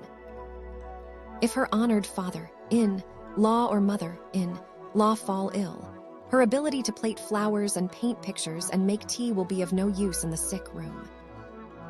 To shampoo her parents-in-law and nurse them affectionately without employing either shampooer or maid is the right road of a daughter-in-law. Do you mean to say that your daughter has not yet learnt shampooing, an art essential to her following the right path of a wife? That is what I wished to ask just now. So useful a study is of great importance." At this, the master of the house stood abashed, and blushing made many apologies, as I have heard. Certainly the harp and guitar are very good things in their way, but to attend to nursing their parents is the right road of daughters. Lay this story to heart, and consider attentively where the right road lies. People who live near haunts of pleasure become at last so fond of amusement that they instruct their daughters only in how to play on the harp and guitar, and train them up in the manners and ways of singing, girls, but teach them next to nothing of their duties as daughters. And then frequently they escape from their parents' watchfulness and elope. Nor is this the fault of the girls themselves, but the fault of the education which they have received from their parents. I do not mean to say that the harp and guitar, and songs and dramas are useless. If you consider them attentively, many of our songs incite to virtue and condemn vice. In the song called "The Four Sleeves," for instance, there is the passage, "If people knew beforehand all the misery that it brings, there would be less going out with young ladies to look at the flowers at night." Please give your attention to this piece of poetry. This is its meaning. When a young man and a young lady set up a flirtation without the consent of their parents, they suppose that it will all be very delightful and find themselves grievously deceived. If they knew what a sad and cruel world it is, they would not act as they do. The quotation comes from a song of remorse. This sort of thing, too, often happens in the world. When a man marries a wife, he thinks how happy he will be and how pleasant it will be to keep house on his own account. But before the bottom of the family kettle has been scorched black, he will be like a man learning to swim in a field, his ideas all turned topsy-turvy, and contrary to all his expectations, he will find the pleasures of housekeeping to be all a delusion. Look at that woman there. Haunted by her cares, she takes no heed of her hair nor of her personal appearance. With her head all untidy, her apron tied round her as a girdle, with a baby thrust into the bosom of her dress, she carries some wretched bean sauce which she has been out to buy. What sort of creature is this? This all comes of not heeding the warnings of parents, and of not waiting for the proper time, but rushing headlong into housekeeping. And who is to blame in the matter? Passion, which does not pause to reflect. A child of 5 or 6 years will never think of learning to play the guitar for its own pleasure. What a 10 million times miserable thing it is when parents, making their little girls hug a great guitar, listen with pleasure to the poor little things playing on instruments big enough for them to climb upon, and squeaking out songs in their shrill treble voices. Now, I must beg you to listen to me carefully.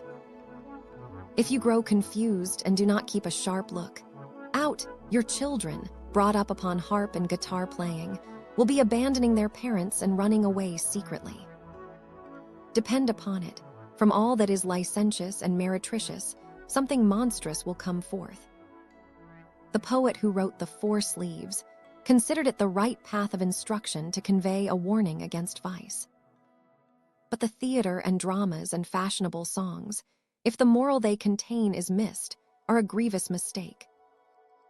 Although you may deem it very right and proper that a young lady should practice nothing but the harp and guitar until her marriage, I tell you that it is not so.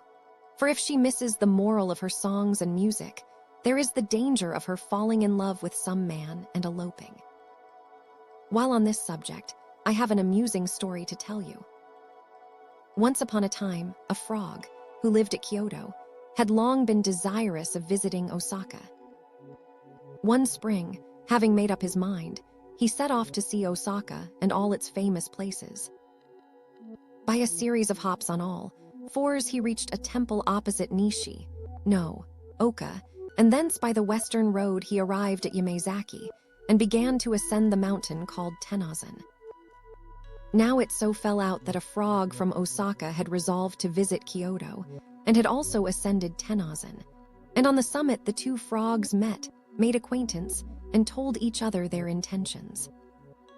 So they began to complain of all the trouble they had gone through, and had only come half-way after all. If they went on to Osaka and Kiu-ō, their legs and loins would certainly not hold out. Here was the famous mountain of Tennozen, from the top of which the whole of Kiu-ō and Osaka could be seen. If they stood on tiptoe and stretched their backs and looked at the view, they would save themselves from stiff legs.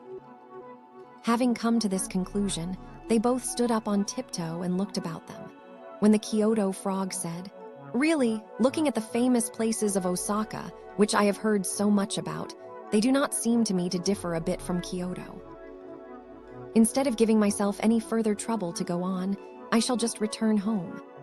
The Osaka frog, blinking with his eyes, said with a contemptuous smile, "Well, I have heard a great deal of talk about this Kiu-ō being as beautiful as the flowers, but it is just Osaka over again. We had better go home." And so the two frogs, politely bowing to one another, hopped off home with an important swagger. Now, although this is a very droll little story, you will not perceive the point of it at once. The frogs thought that they were looking forward, but as, when they stood up, their eyes were in the back of their heads, each was looking at his native place all the while that he imagined he was looking at the place he wished to go to. The frogs stared to any amount, it is true, but then they did not take care that the object looked at was the right object, and so they fell into error. Please listen attentively. A certain poet says, "Wonderful are the frogs. Though they go on all fours in an attitude of humility, their eyes are always turned ambitiously upwards." A delightful poem.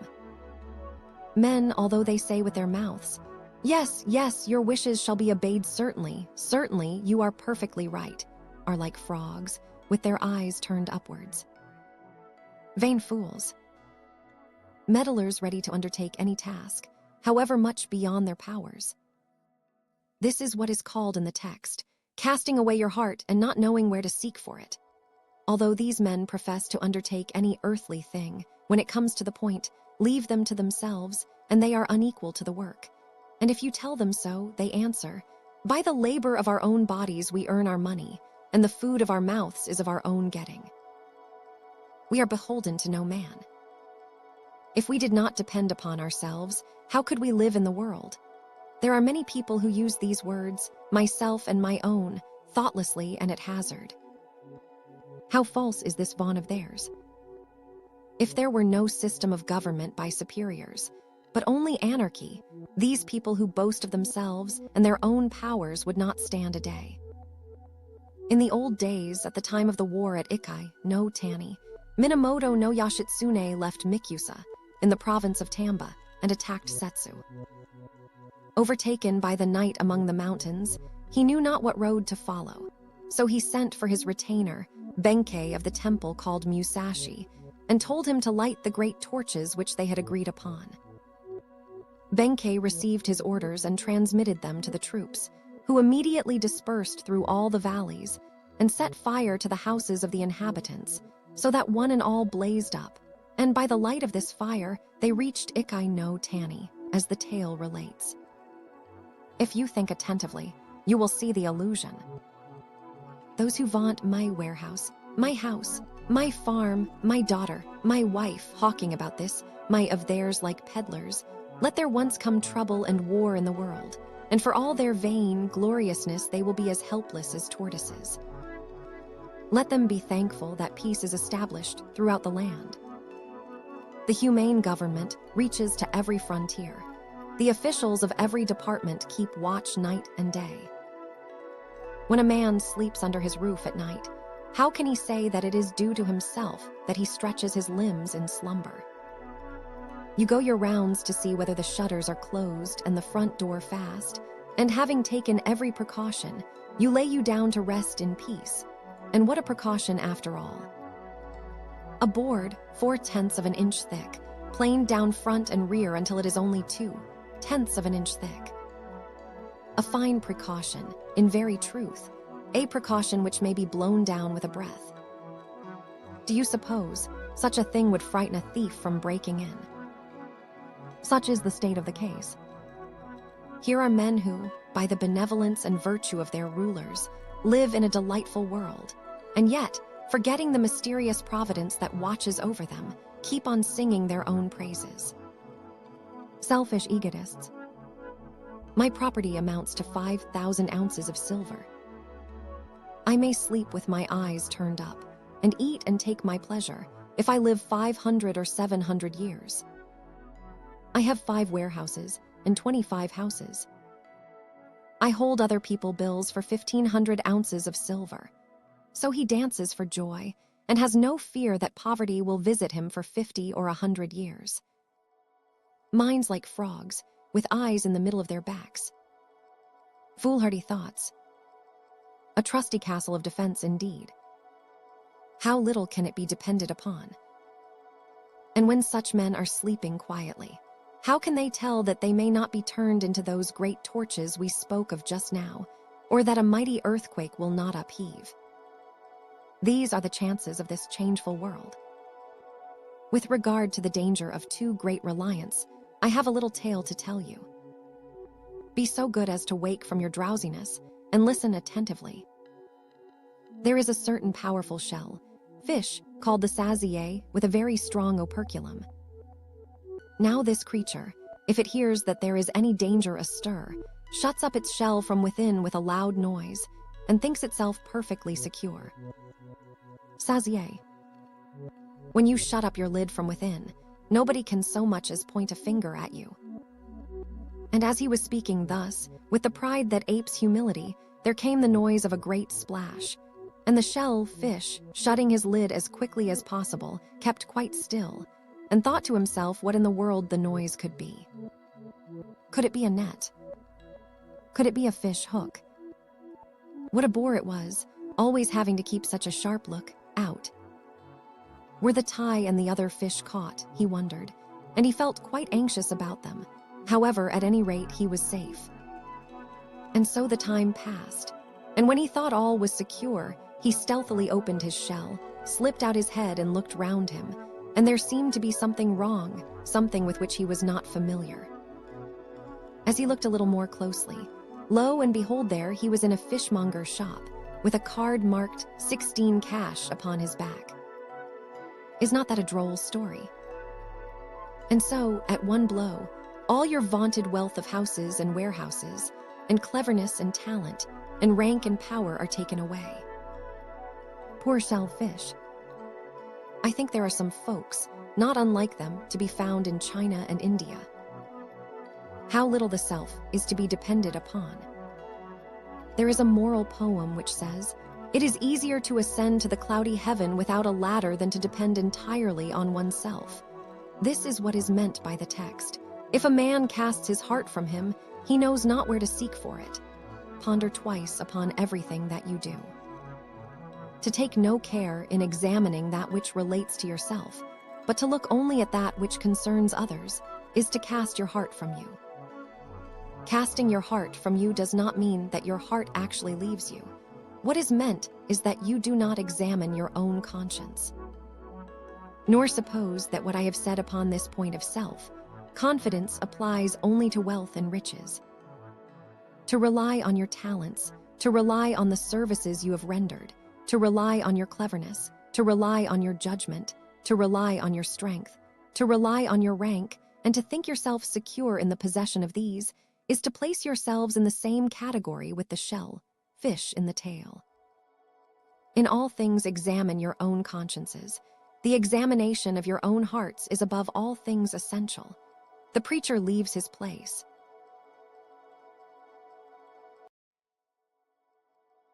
Mitford, Tales of Old Japan, Chapter 28, Sermon 2, The Sermons of Kiu-o Circumflex, Volume 1. If a man loses a fowl or a dog, he knows how to reclaim it. If he loses his soul, he knows not how to reclaim it. The true path of learning has no other function than to teach us how to reclaim lost souls. These words are told us by Moshi. If a dog or a chicken or a pet cat does not come home at the proper time, its master makes a great fuss about hunting for it, and wonders can it have been killed by a dog or by a snake, or can some man have stolen it? And ransacking the 3 houses opposite and his 2 next, door neighbors' houses as if he were seeking for a lost child, cries, "Pray, sir, has my tortoiseshell cat been with you? Has my pet chicken been here?" Such is the manner in which men run about under these circumstances. It is esteemed a matter of the utmost importance. And yet to lose a dog or a tame chicken is no such terrible loss after all. But the soul, which is called the Lord of the body, is the master of our whole selves. If men part with this soul for the sake of other things, then they become deaf to the admonitions of their parents, and the instructions of their superiors are to them as the winds of heaven. Teaching to such folk is like pouring water over a frog face. They blink their eyes, and that is all. They say, "Yes, yes," with their mouths, but their hearts are gone, and seeing they are blind, hearing they are deaf. Born whole and sound, by their own doing they enter the fraternity of cripples. Such are all those who lose their souls. Nor do they think of inquiring or looking for their lost soul. It is my parents' fault. It is my master fault. It is my husband fault. It is my elder brother fault. It is Hachibai who is a rogue. It is Matsu who is a bad woman. They content themselves with looking at the faults of others and do not examine their own consciences nor search their own hearts. Is not this a cruel state of things? They set up a hue and cry for a lost dog or a pet chicken, but for this all important soul of theirs they make no search. How mistaken such people are. For this reason the sages, mourning over such a state of things, have taught us what is the right path of man, and to receive this teaching is what is called learning. The main object of learning is the examination and searching of our own hearts. Therefore the text says, "The true path of learning has no other function than to teach us how to reclaim lost souls." This is an exhaustive statement of the functions of learning. That learning has no other object, we have this gracious pledge and guarantee from the sage. As for the mere study of the antiquities and annals of China and Japan, and investigation into literature, these cannot be called learning, which is above all things an affair of the soul. All the commentaries and all the books of all the teachers in the world are but so many directories by which to find out the whereabouts of our own souls. This search after our own souls is that which I alluded to just now as the examination of our consciences. To disregard the examination of our consciences is a terrible thing, the end of which it is impossible to foresee. On the other hand, to practice it is most admirable, for thereby we can at once attain filial piety and fidelity to our masters. Virtue and vice are the goals to which the examination and non-examination of our consciences lead. As has been rightly said, benevolence and malice are the 2 roads which man follows. On this subject, I have a terrible and yet most admirable story to tell you. Though I dare say you are very drowsy, I must beg you to listen to me. In a certain part of the country there lived a well-to-do farmer whose marriage had brought him one son, whom he petted beyond all measure, as a cow licks her calf. So by degrees the child grew very sly, He used to pull the horses' tails, blow smoke into the bulls' nostrils, bully the neighbors' children in petty ways, and make them cry. From a peevish child, he grew to a man and was unbearably undutiful to his parents. Priding himself upon a little superior strength, he became a drunkard and a gambler and learned to wrestle at fairs. He would fight and quarrel for a trifle and spent his days in debauchery and riotous living. If his parents remonstrated with him, he would raise his voice and abuse them, using scurrilous language. "It is all very well your abusing me for being dissolute and disobedient. But pray, who asked you to bring me into the world? You brought me into the world, and I have to thank you for its miseries. So now, if you hate dissolute people, you had better put me back where I came from, and I shall be all right again." Such was the insolent answer he would give his parents, who, at their wits' end, began to grow old in years. And as he by degrees became more and more of a bully, unhappy though he made them, still he was their darling, and they could not find it in their hearts to turn him out of the house and disinherit him. So they allowed him to pursue his selfish course, and he went on from worse to worse, knocking people down, breaking their arms, and bringing about great disturbances. It is needless to speak of his parents' feelings. Even his relations and friends felt as if nails were being hammered into their breasts. He was a thoroughly wicked man. Now no one is from his mother womb so wicked as this, but those who persist in selfishness lose their senses and gradually reach this pitch of wickedness. What a terrible thing is this throwing away of our hearts. And who can tell how much trouble he brought upon his family, who were always afraid of hearing of some new enormity. To this appeal, they begged to have a distinct answer.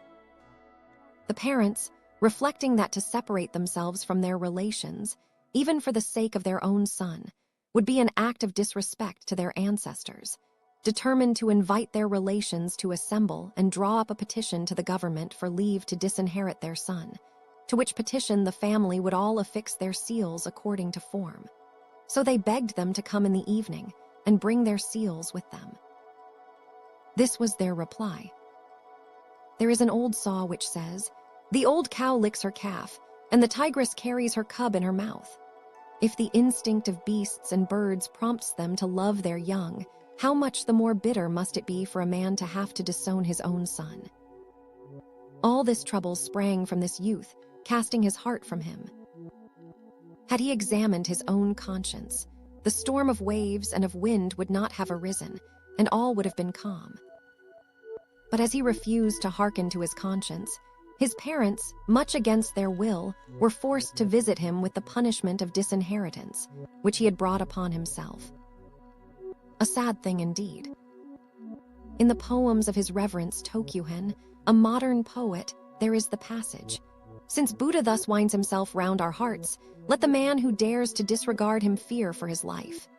The allusion is to the great mercy and love of the gods. The gods desire to make men examine their consciences, and day and night help men to discern that which is evil. But although they point out our desires and pleasures, our lusts and passions, as things to be avoided, men turn their backs upon their own consciences. The love of the gods is like the love of parents for their children, and men treat the gods as undutiful children treat their parents. Men who dare to disregard the gods, let them fear for their lives. I pray you who hear me, one and all, examine your own consciences and be saved. To return to the story of the vagabond son. As it happened, that day he was gambling in a neighboring village, when a friend from his own place came up and told him that his relations had met together to disinherit him, and that, fine fellow as he was, he would find it a terrible thing to be disowned. Before he had heard him half out, the other replied in a loud voice, "What, do you mean to say that they are holding a family council to disinherit me? What a good joke. I am sure I do not want always to see my father and mother blubbering faces. It makes me quite sick to think of them. It is quite unbearable. I am able to take care of myself, and if I choose to go over to China or to live in India, I should like to know who is to prevent me. This is the very thing above all others for me. I will go off into the room where they are all assembled and ask them why they want to disinherit me. I will just swagger like Danjuro the actor and frighten them into giving me 50 or 70 ounces of silver to get rid of me, put the money in my purse, and be off to Kyoto or Osaka, where I will set up a tea house on my own account and enjoy myself to my heart content. I hope this will be a great night for me, so I will just drink a cup of wine for luck beforehand. And so, with a set of young devils of his own sort, he fell to drinking wine in teacups, so that before nightfall they were all as drunk as mud. Well then, on the strength of this wine, as he was setting out for his father's house, he said, "Now then, to try my luck," and stuck a long dirk in his girdle. He reached his own village just before nightfall, thinking to burst into the place where he imagined his relations to be gathered together, turn their wisdom, pockets inside out, and shake out their small provision of intelligence in consultation. And he fancied that, if he blustered and bullied, he would certainly extract 100 ounces of silver from them. Just as he was about to enter the house, he reflected, "If I show my face in the room where my relations are gathered together, they will all look down on the ground and remain silent. So if I go in shouting and raging, it will be quite out of harmony. But if they abuse me, then I shall be in the right if I jump in on them and frighten them well. The best plan will be for me to step out of the bamboo grove which is behind the house, to creep round the veranda, and listen to these fellows holding their consultation. They will certainly be raking up all sorts of scandal about me. It will be all in harmony. Then, if I kick down the shutters and sliding doors with a noise like thunder. And what fun it will be!" As he thought thus to himself, he pulled off his iron-heeled sandals and stuck them in his girdle, and girding up his dress round his waist, left the bamboo grove at the back of the house, and jumping over the garden wicket, went round the veranda and looked in. Peeping through a chink in the shutters, he could see his relations gathered together in council, speaking in whispers. The family were sitting in a circle, and one and all were affixing their seals to the petition of disinheritance. At last, having passed from hand to hand, the document came round to where the two parents were sitting. Their son, seeing this, said, "Come now, it is win or lose. My parents signing the paper shall be the sign for me to kick open the door and jump into the middle of them." So, preparing for a good kick, he held his breath and looked on.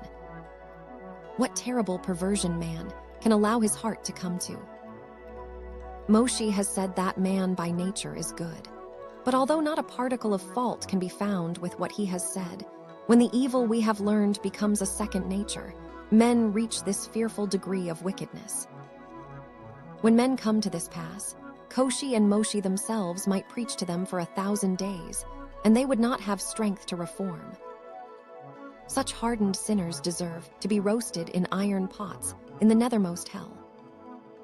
Now, I will tell you how it came about that the vagabond son turned over a new leaf, became dutiful, and finally entered paradise. But she returned no answer, and with tears in her eyes took a leather purse containing the seal out of a drawer of the cupboard and placed it before her husband. All this time, the vagabond son, holding his breath, was peeping in from outside the shutters. In the meanwhile, the old man slowly untied the strings of the purse, took out the seal, and smeared on the coloring matter. Just as he was about to seal the document, his wife clutched his hand and said, "Oh, pray wait a little." The father replied, "Now that all our relations are looking on, you must not speak in this weak manner." But she would not be persuaded and went on, "Pray listen to what I have to say. It is true that if we were to give over our house to our undutiful son, in less than 3 years the grass would be growing in its place, for he would be ruined. Still, if we disinherit our child, the only child that we have, either in heaven or upon earth, we shall have to adopt another in his place. Although if the adopted son turned out honest and dutiful and inherited our property, all would be well. Still, what certainty is there of his doing so? If, on the other hand, the adopted son turned out to be a prodigal and laid waste our house, what unlucky parents we should be. And who can say that this would not be the case? If we are to be ruined for the sake of an equally wicked adopted son, I had rather lose our home for the sake of our own son, and, leaving our old familiar village as beggars, seek for our lost boy on foot. This is my fervent wish. During 50 years that we have lived together, this has been the only favor I have ever asked of you. Pray listen to my prayer, and put a stop to this act of disinheritance. Even though I should become a beggar for my son's sake, I could feel no resentment against him. So she spoke, sobbing aloud. The relations who heard this looked round at one another and watched the father to see what he would do. And he, who knows with what thoughts in his head, put back the seal into the leather purse, quickly drew the strings together, and pushed the petition back to the relations. "Certainly," said he, "I have lost countenance and am disgraced before all my family. However, I think that what the good wife has just said is right and proper, and from henceforth I renounce all thoughts of disinheriting my son. Of course you will all see a weakness of purpose in what I say, and laugh at me as the cause of my son's undutiful conduct. But laugh away, it will not hurt me. Certainly, if I do not disinherit this son of mine, my house will be ruined before 3 years are over our heads. To lay waste the house of generations upon generations of my ancestors is a sin against those ancestors. Of this I am well aware. Further, if I do not disinherit my son, you gentlemen will all shun me. I know that I am cutting myself off from my relations. Of course you think that, when I leave this place, I shall be dunning you to bestow your charity upon me, and that is why you want to break off relations with me. Pray do not make yourselves uneasy. I care no more for my duties to the world, for my impiety to my ancestors, or for my separation from my family. Our son is our only darling, and we mean to go after him, following him as beggars on foot. This is our desire. We shall trouble you for no alms, and for no charity. However we may die, we have but one life to lose. For our darling son's sake, we will lay ourselves down and die by the roadside. There our bodies shall be manure for the trees of the avenue. And all this we will endure cheerfully, and not utter a complaint. Make haste and return home, therefore, all of you. From tomorrow we are no longer on speaking terms. As for what you may say to me on my son's account, I do not care." And as his wife had done, he lifted up his voice and wept, shedding manly tears. As for her, when she heard that the act of disinheritance was not to be drawn up, her tears changed to tears of joy. The rest of the family remained in mute astonishment at so unheard of a thing, and could only stare at the faces of the two old people. You see how bewildered parents must be by their love for their children, to be so merciful towards them. As a cat carrying her young in her mouth screens it from the sun at one time and brings it under the light at another, so parents act by their children, screening their bad points and bringing out in relief their good qualities. They care neither for the abuse of others, nor for their duties to their ancestors, nor for the wretched future in store for themselves. Carried away by their infatuation for their children, and intoxicated upon intoxication, the hearts of parents are to be pitied for their pitifulness. It is not only the two parents in my story who are in this plight. The hearts of all parents of children all over the world are the same. In the poems of the late learned Ishida it is written, "When I look round me and see the hearts of parents bewildered by their love for their children, I reflect that my own father and mother must be like them." This is certainly a true saying. To return to the story, the halo of his parents' great kindness and pity penetrated the very bowels of the prodigal son. What an admirable thing. When he heard it, terrible and sly devil as he had been, he felt as if his whole body had been squeezed in a press. And somehow or other, although the tears rose in his breast, he could not for shame lift up his voice and weep. Biting the sleeve of his dress, he lay down on the ground and shed tears in silence. What says the verse of the Reverend Priest Denny? to shed tears of gratitude one knows not why. A very pretty poem indeed. So then the vagabond son, in his gratitude to his parents, could neither stand nor sit. You see, the original heart of man is by nature bright virtue, but by our selfish pursuit of our own inclinations, the brilliancy of our original virtue is hidden. To continue, the prodigal was pierced to the core by the great mercy shown by his parents, and the brilliancy of his own original good heart was enticed back to him. The sunlight came forth, and what became of all the clouds of self, will, and selfishness? The clouds were all dispelled, and from the bottom of his soul there sprang the desire to thank his parents for their goodness. We all know the story of the rush cutter who saw the moon rising between the trees on a moorland hill so brightly that he fancied it must have been scoured with the scouring rush which grew near the spot. When a man who has been especially wicked repents and returns to his original heart, he becomes all the more excellent, and his brightness is as that of the rising moon scoured. What an admirable thing this is. So the son thought to enter the room at once and beg his parents' forgiveness, but he argued with himself, wait a bit. If I burst suddenly into the room like this, the relations will all be frightened and not know what to make of it, and this will be a trouble to my parents. I will put on an innocent face, as if I did not know what has been going on, and I will go in by the front door and beg the relations to intercede for me with my parents. With stealthy step, he left the back of the house and went round to the front. When he arrived there, he purposely made a great noise with his iron-heeled sandals, gave a loud cough to clear his throat, and entered the room. The relations were all greatly alarmed, and his parents, when they saw the face of their wicked son, both shed tears. As for the son, he said not a word, but remained weeping, with his head bent down. After a while, he addressed the relations and said, although I have frequently been threatened with disinheritance, and although in those days I made light of it, tonight, when I heard that this family council had assembled, I somehow or other felt my heart beset by anxiety and grief. However, I may have heaped wickedness upon wickedness up to the present moment, as I shall certainly now mend my ways, I pray you to delay for a while tonight act of disinheritance.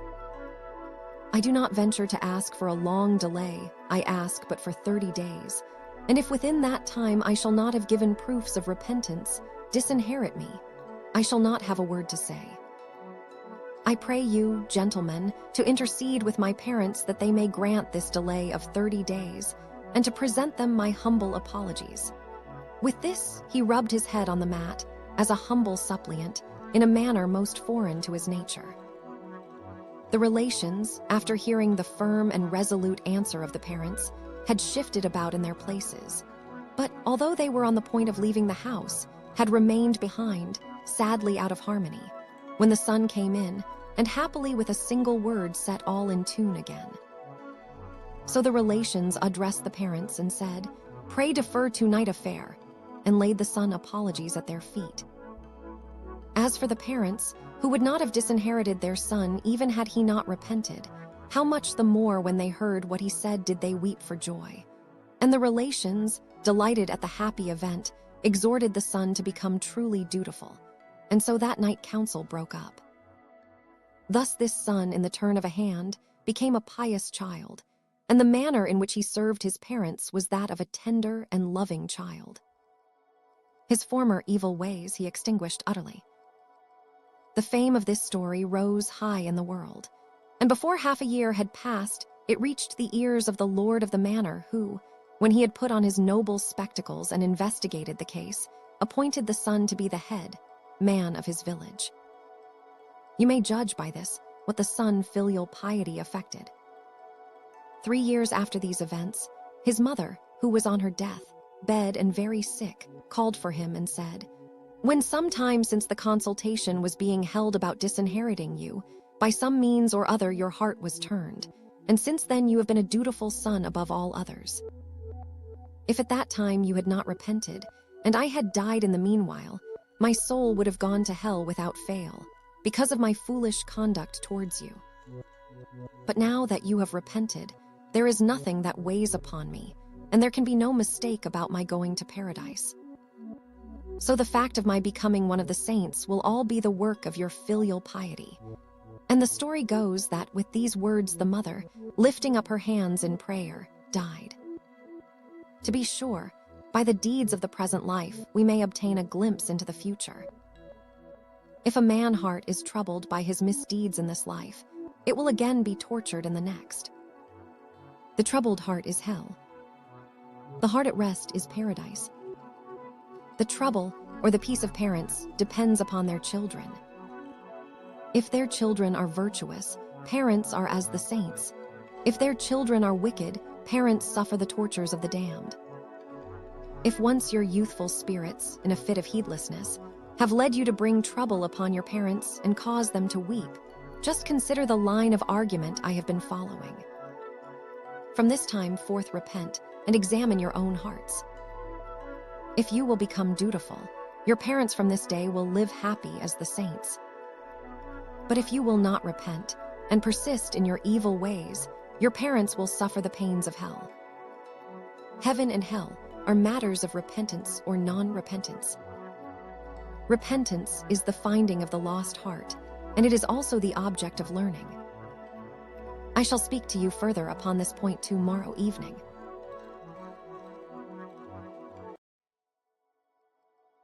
Mitford Tales of Old Japan, Chapter 29, Sermon 3, The Sermons of Kiu-o Circumflex, Volume 1. Moshi remarks, there exists the third finger. If a man third or nameless finger be crooked, so that he cannot straighten it, though his bent finger may give him no pain, yet if he learn of someone who can make it straight, he will not hesitate to set out on a long journey from Shin to So to consult him about this misshapen finger, for he feels it shameful to possess a finger unlike those of other men. But he cares nothing if his heart differs from that of other men, and in this way men mistake the true order of things. Now this follows the chapter on benevolence being the true heart of man, which I delivered to you the other night. True learning has no other purpose than to recover lost souls, and with respect to this, Moshi again teaches by a parable the paramount importance of the human heart. The nameless finger is the one next to the little finger. The thumb is called the parent finger. The first finger is the index. The long one is the middle finger, but the third finger has no name.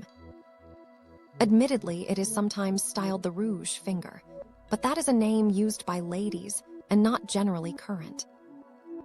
Hence, having no proper name, it remains the nameless finger. And why has it no name? Because it is the least useful of all the fingers. When we seize or grasp things, we do so by the strength of the thumb and little finger. If a man scratches his head, he employs the forefinger. If he would test the heat of the kettle, he uses the little finger. Thus, though each finger has its duties and uses, the nameless finger alone is of no use. If one has it, it is no hindrance, and if one loses it, one is none the worse. Of the whole body it is the meanest member. If it be crooked so that we cannot straighten it, it neither pains nor itches. As Moshi says in the text, it gives no pain. Even if we were deprived of it, we should be none the worse. Therefore, seeing that it causes no pain, it were better when bent to leave it as it is. Yet if a person, possessing such a crooked finger, hears of a skillful doctor who can set it straight, no matter how far removed he may be, he will hasten to consult him. And why so?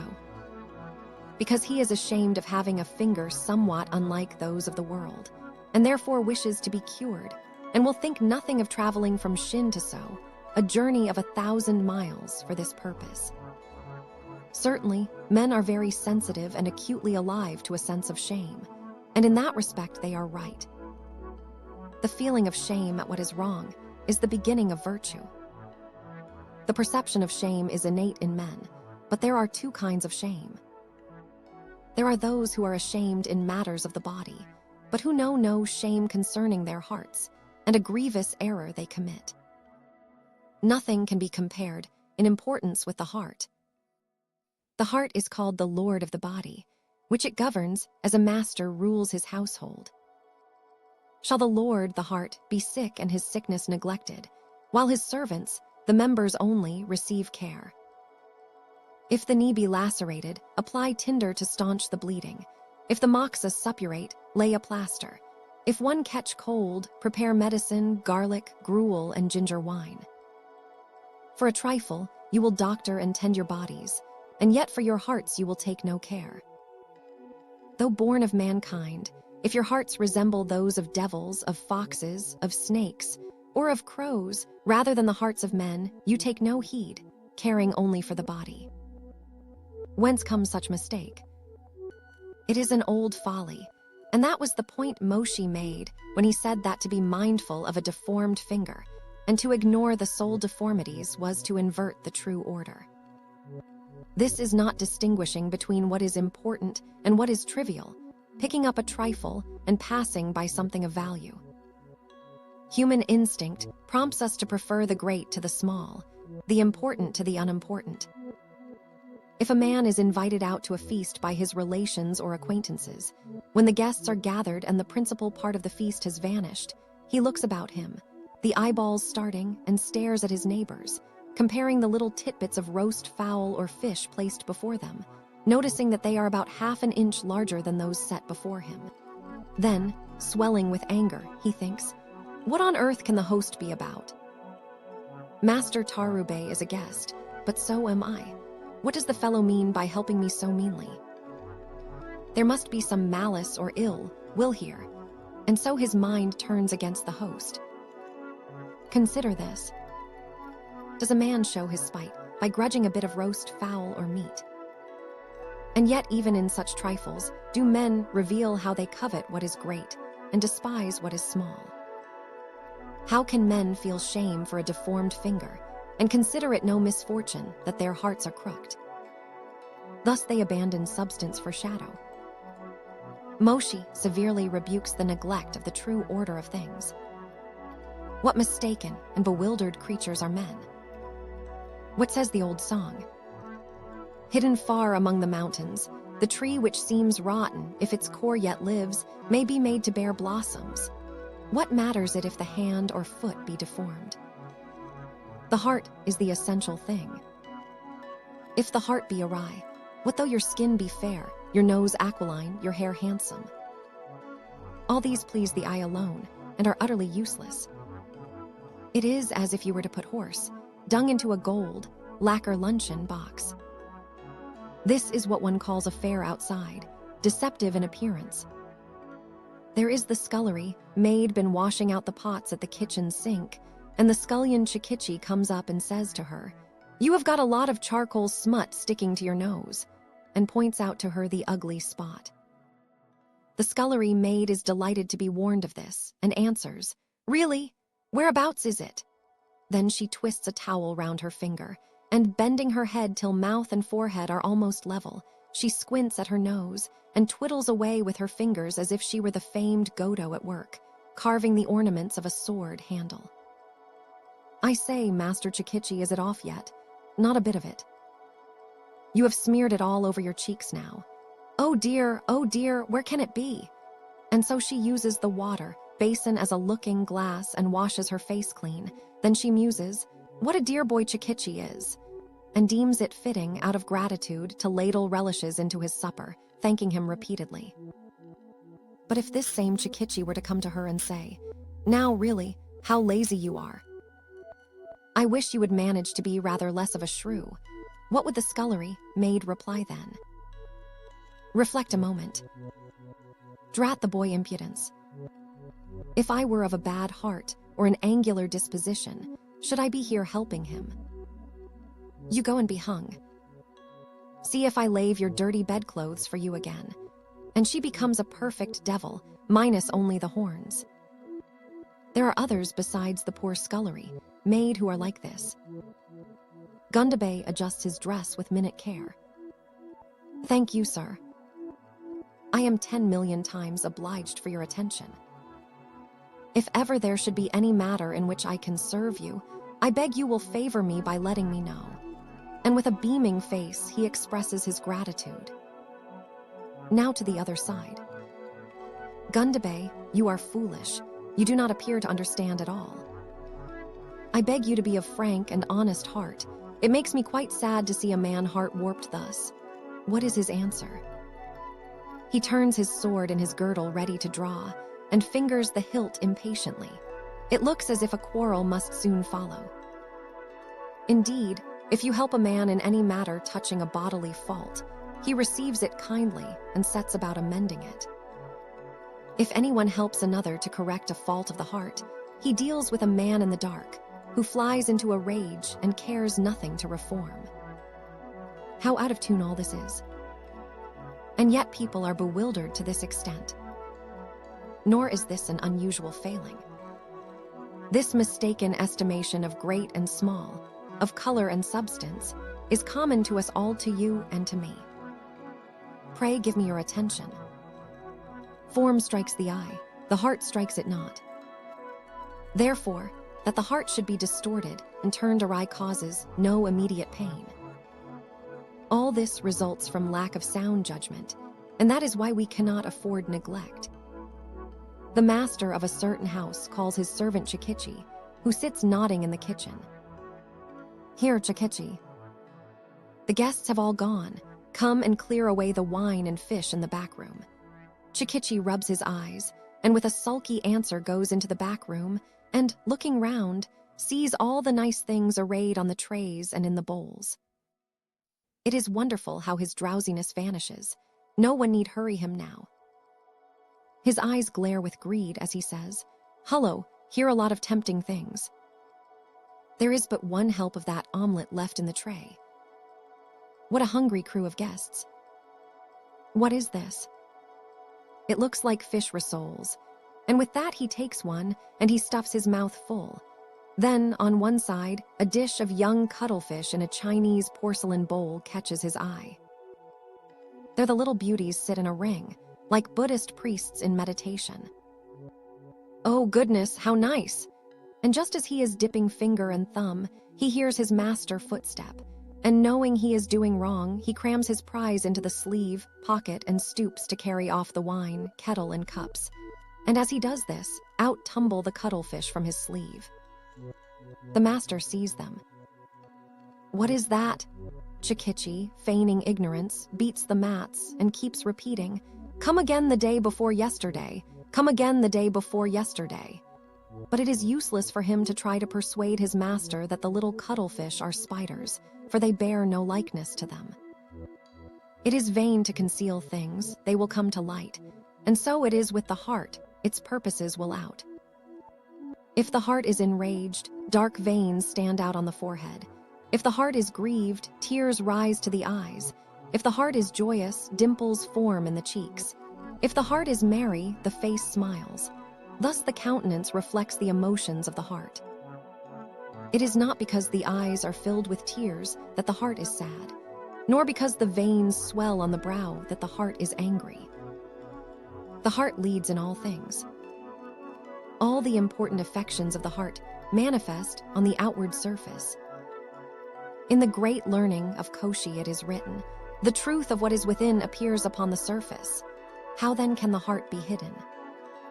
To answer when reproved, to hum tunes when scolded, betrays a diseased heart. And if this malady is not promptly taken in hand, it will become chronic, and the remedy difficult. Perhaps the disease may be so virulent that even Jiba and Henjaku in consultation could not effect a cure. So before the malady gains force, I invite you to study the moral essays called Shin, Gaku, the learning of the heart. If you once regain the heart as it was given by nature, what an admirable thing that will be. Then your conscience will detect even the slightest wrong bias or selfishness. While on this theme, I may tell you a tale related to me by a friend. It is a story which the master of a certain money changer shop was wont to relate. An important part of a money changer craft is to distinguish good from bad gold and silver. In different shops, the methods of training apprentices vary. Nevertheless, the scheme employed by this money changer was as follows. At first he would show them no base silver, but daily set before them good money only, When they had become thoroughly familiar with the sight of good coin, if he secretly slipped a little base money among the good, he found they would detect it at once. They saw it as clearly as one sees when one throws light on a mirror.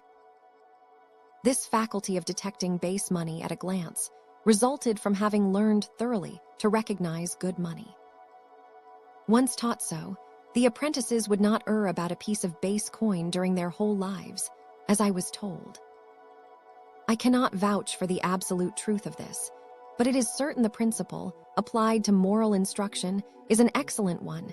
It is a most safe mode of study. However, I was further told that if, after learning thus to distinguish good money, a man followed some other trade for 6 months or a year, and ceased handling money, he would become like any inexperienced person, unable to tell the good from the base. Please reflect on this attentively. If you once accustom yourself to the nature of the uncorrupted heart, from that moment, you will be instantly conscious of the slightest leaning toward bias or selfishness. And why? Because the natural heart is enlightened.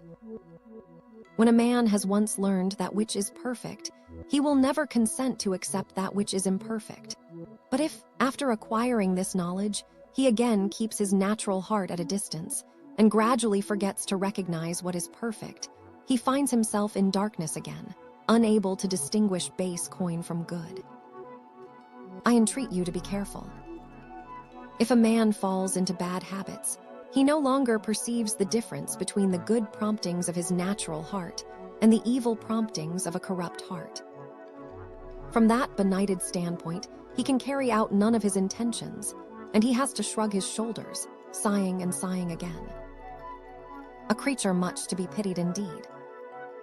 Then he loses all self-reliance, so that, though it would be better for him to hold his tongue, if he is in the least trouble or distress, he goes and confesses the crookedness of his heart to everyone he meets.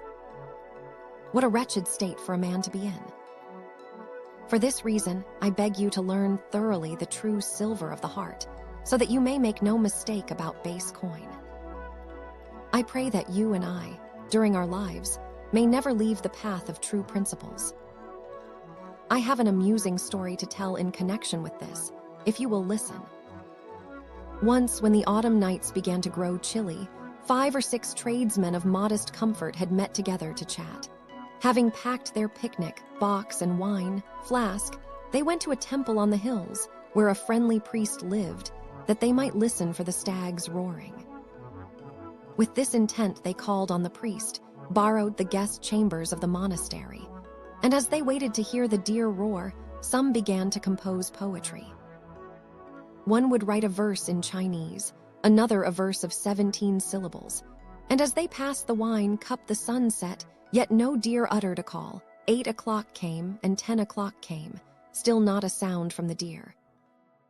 "What can this mean?" said one. "The deer surely ought to be roaring." But despite their waiting, the deer would not roar.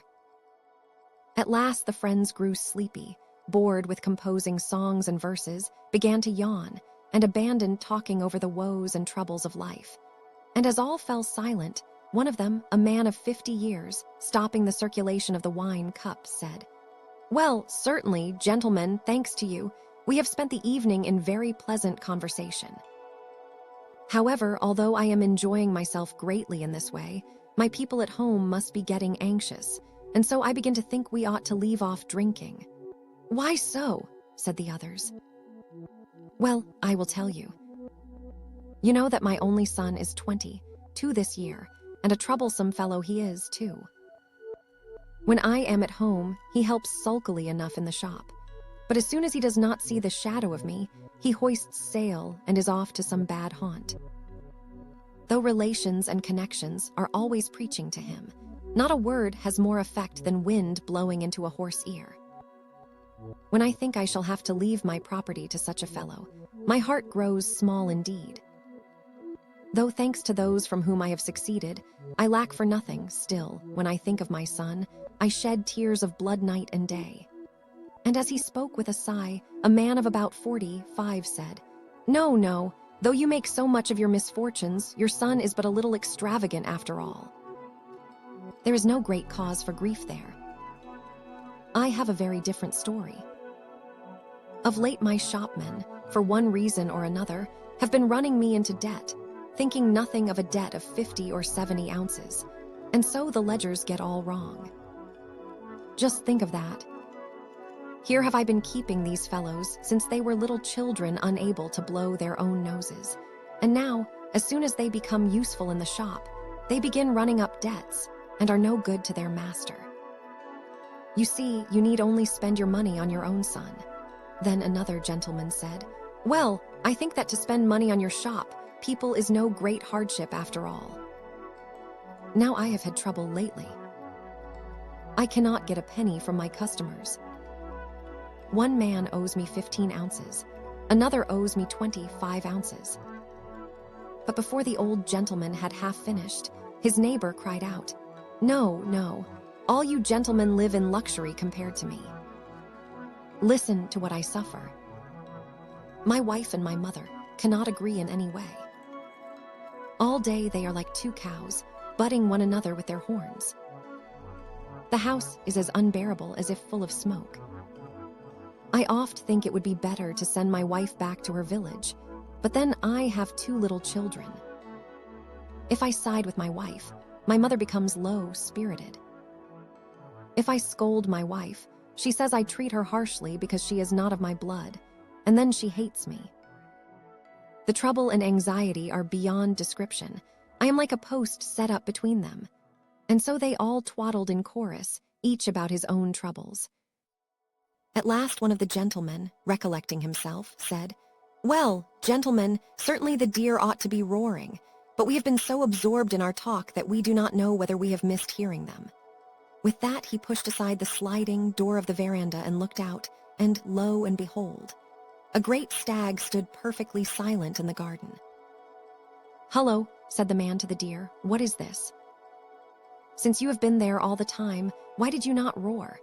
Then the stag answered with an innocent look, "Oh, I came here to listen to the lamentations of you gentlemen." Is not that a droll story? Old and young, men and women, rich and poor, never cease grumbling from morn till night. All this springs from a diseased heart. In short, for the sake of a very trivial inclination or selfish pursuit, they will commit any wrong to attain what is impossible. This is want of judgment, and this brings manifold troubles on the world. If once you attain a perfect heart, knowing the impossible to be impossible, and recognizing the difficult as difficult, you will not strive unduly to spare yourself trouble. What says the Kiu-ō? The wise man, whether his lot be among rich or poor, among barbarians or in sorrow, perceives his position by his own instinct. If men do not understand this, they suppose that the sources of pain and pleasure lie in the body. Disregarding the heart, they eagerly pursue bodily comforts and plunge into extravagance, the end of which is stingy parsimony. Instead of pleasure, they meet with grief of the heart and pass their lives in weeping and wailing. In one way or another, everything in this world depends upon the heart. I implore every one of you to take heed that tears fall not to your lot.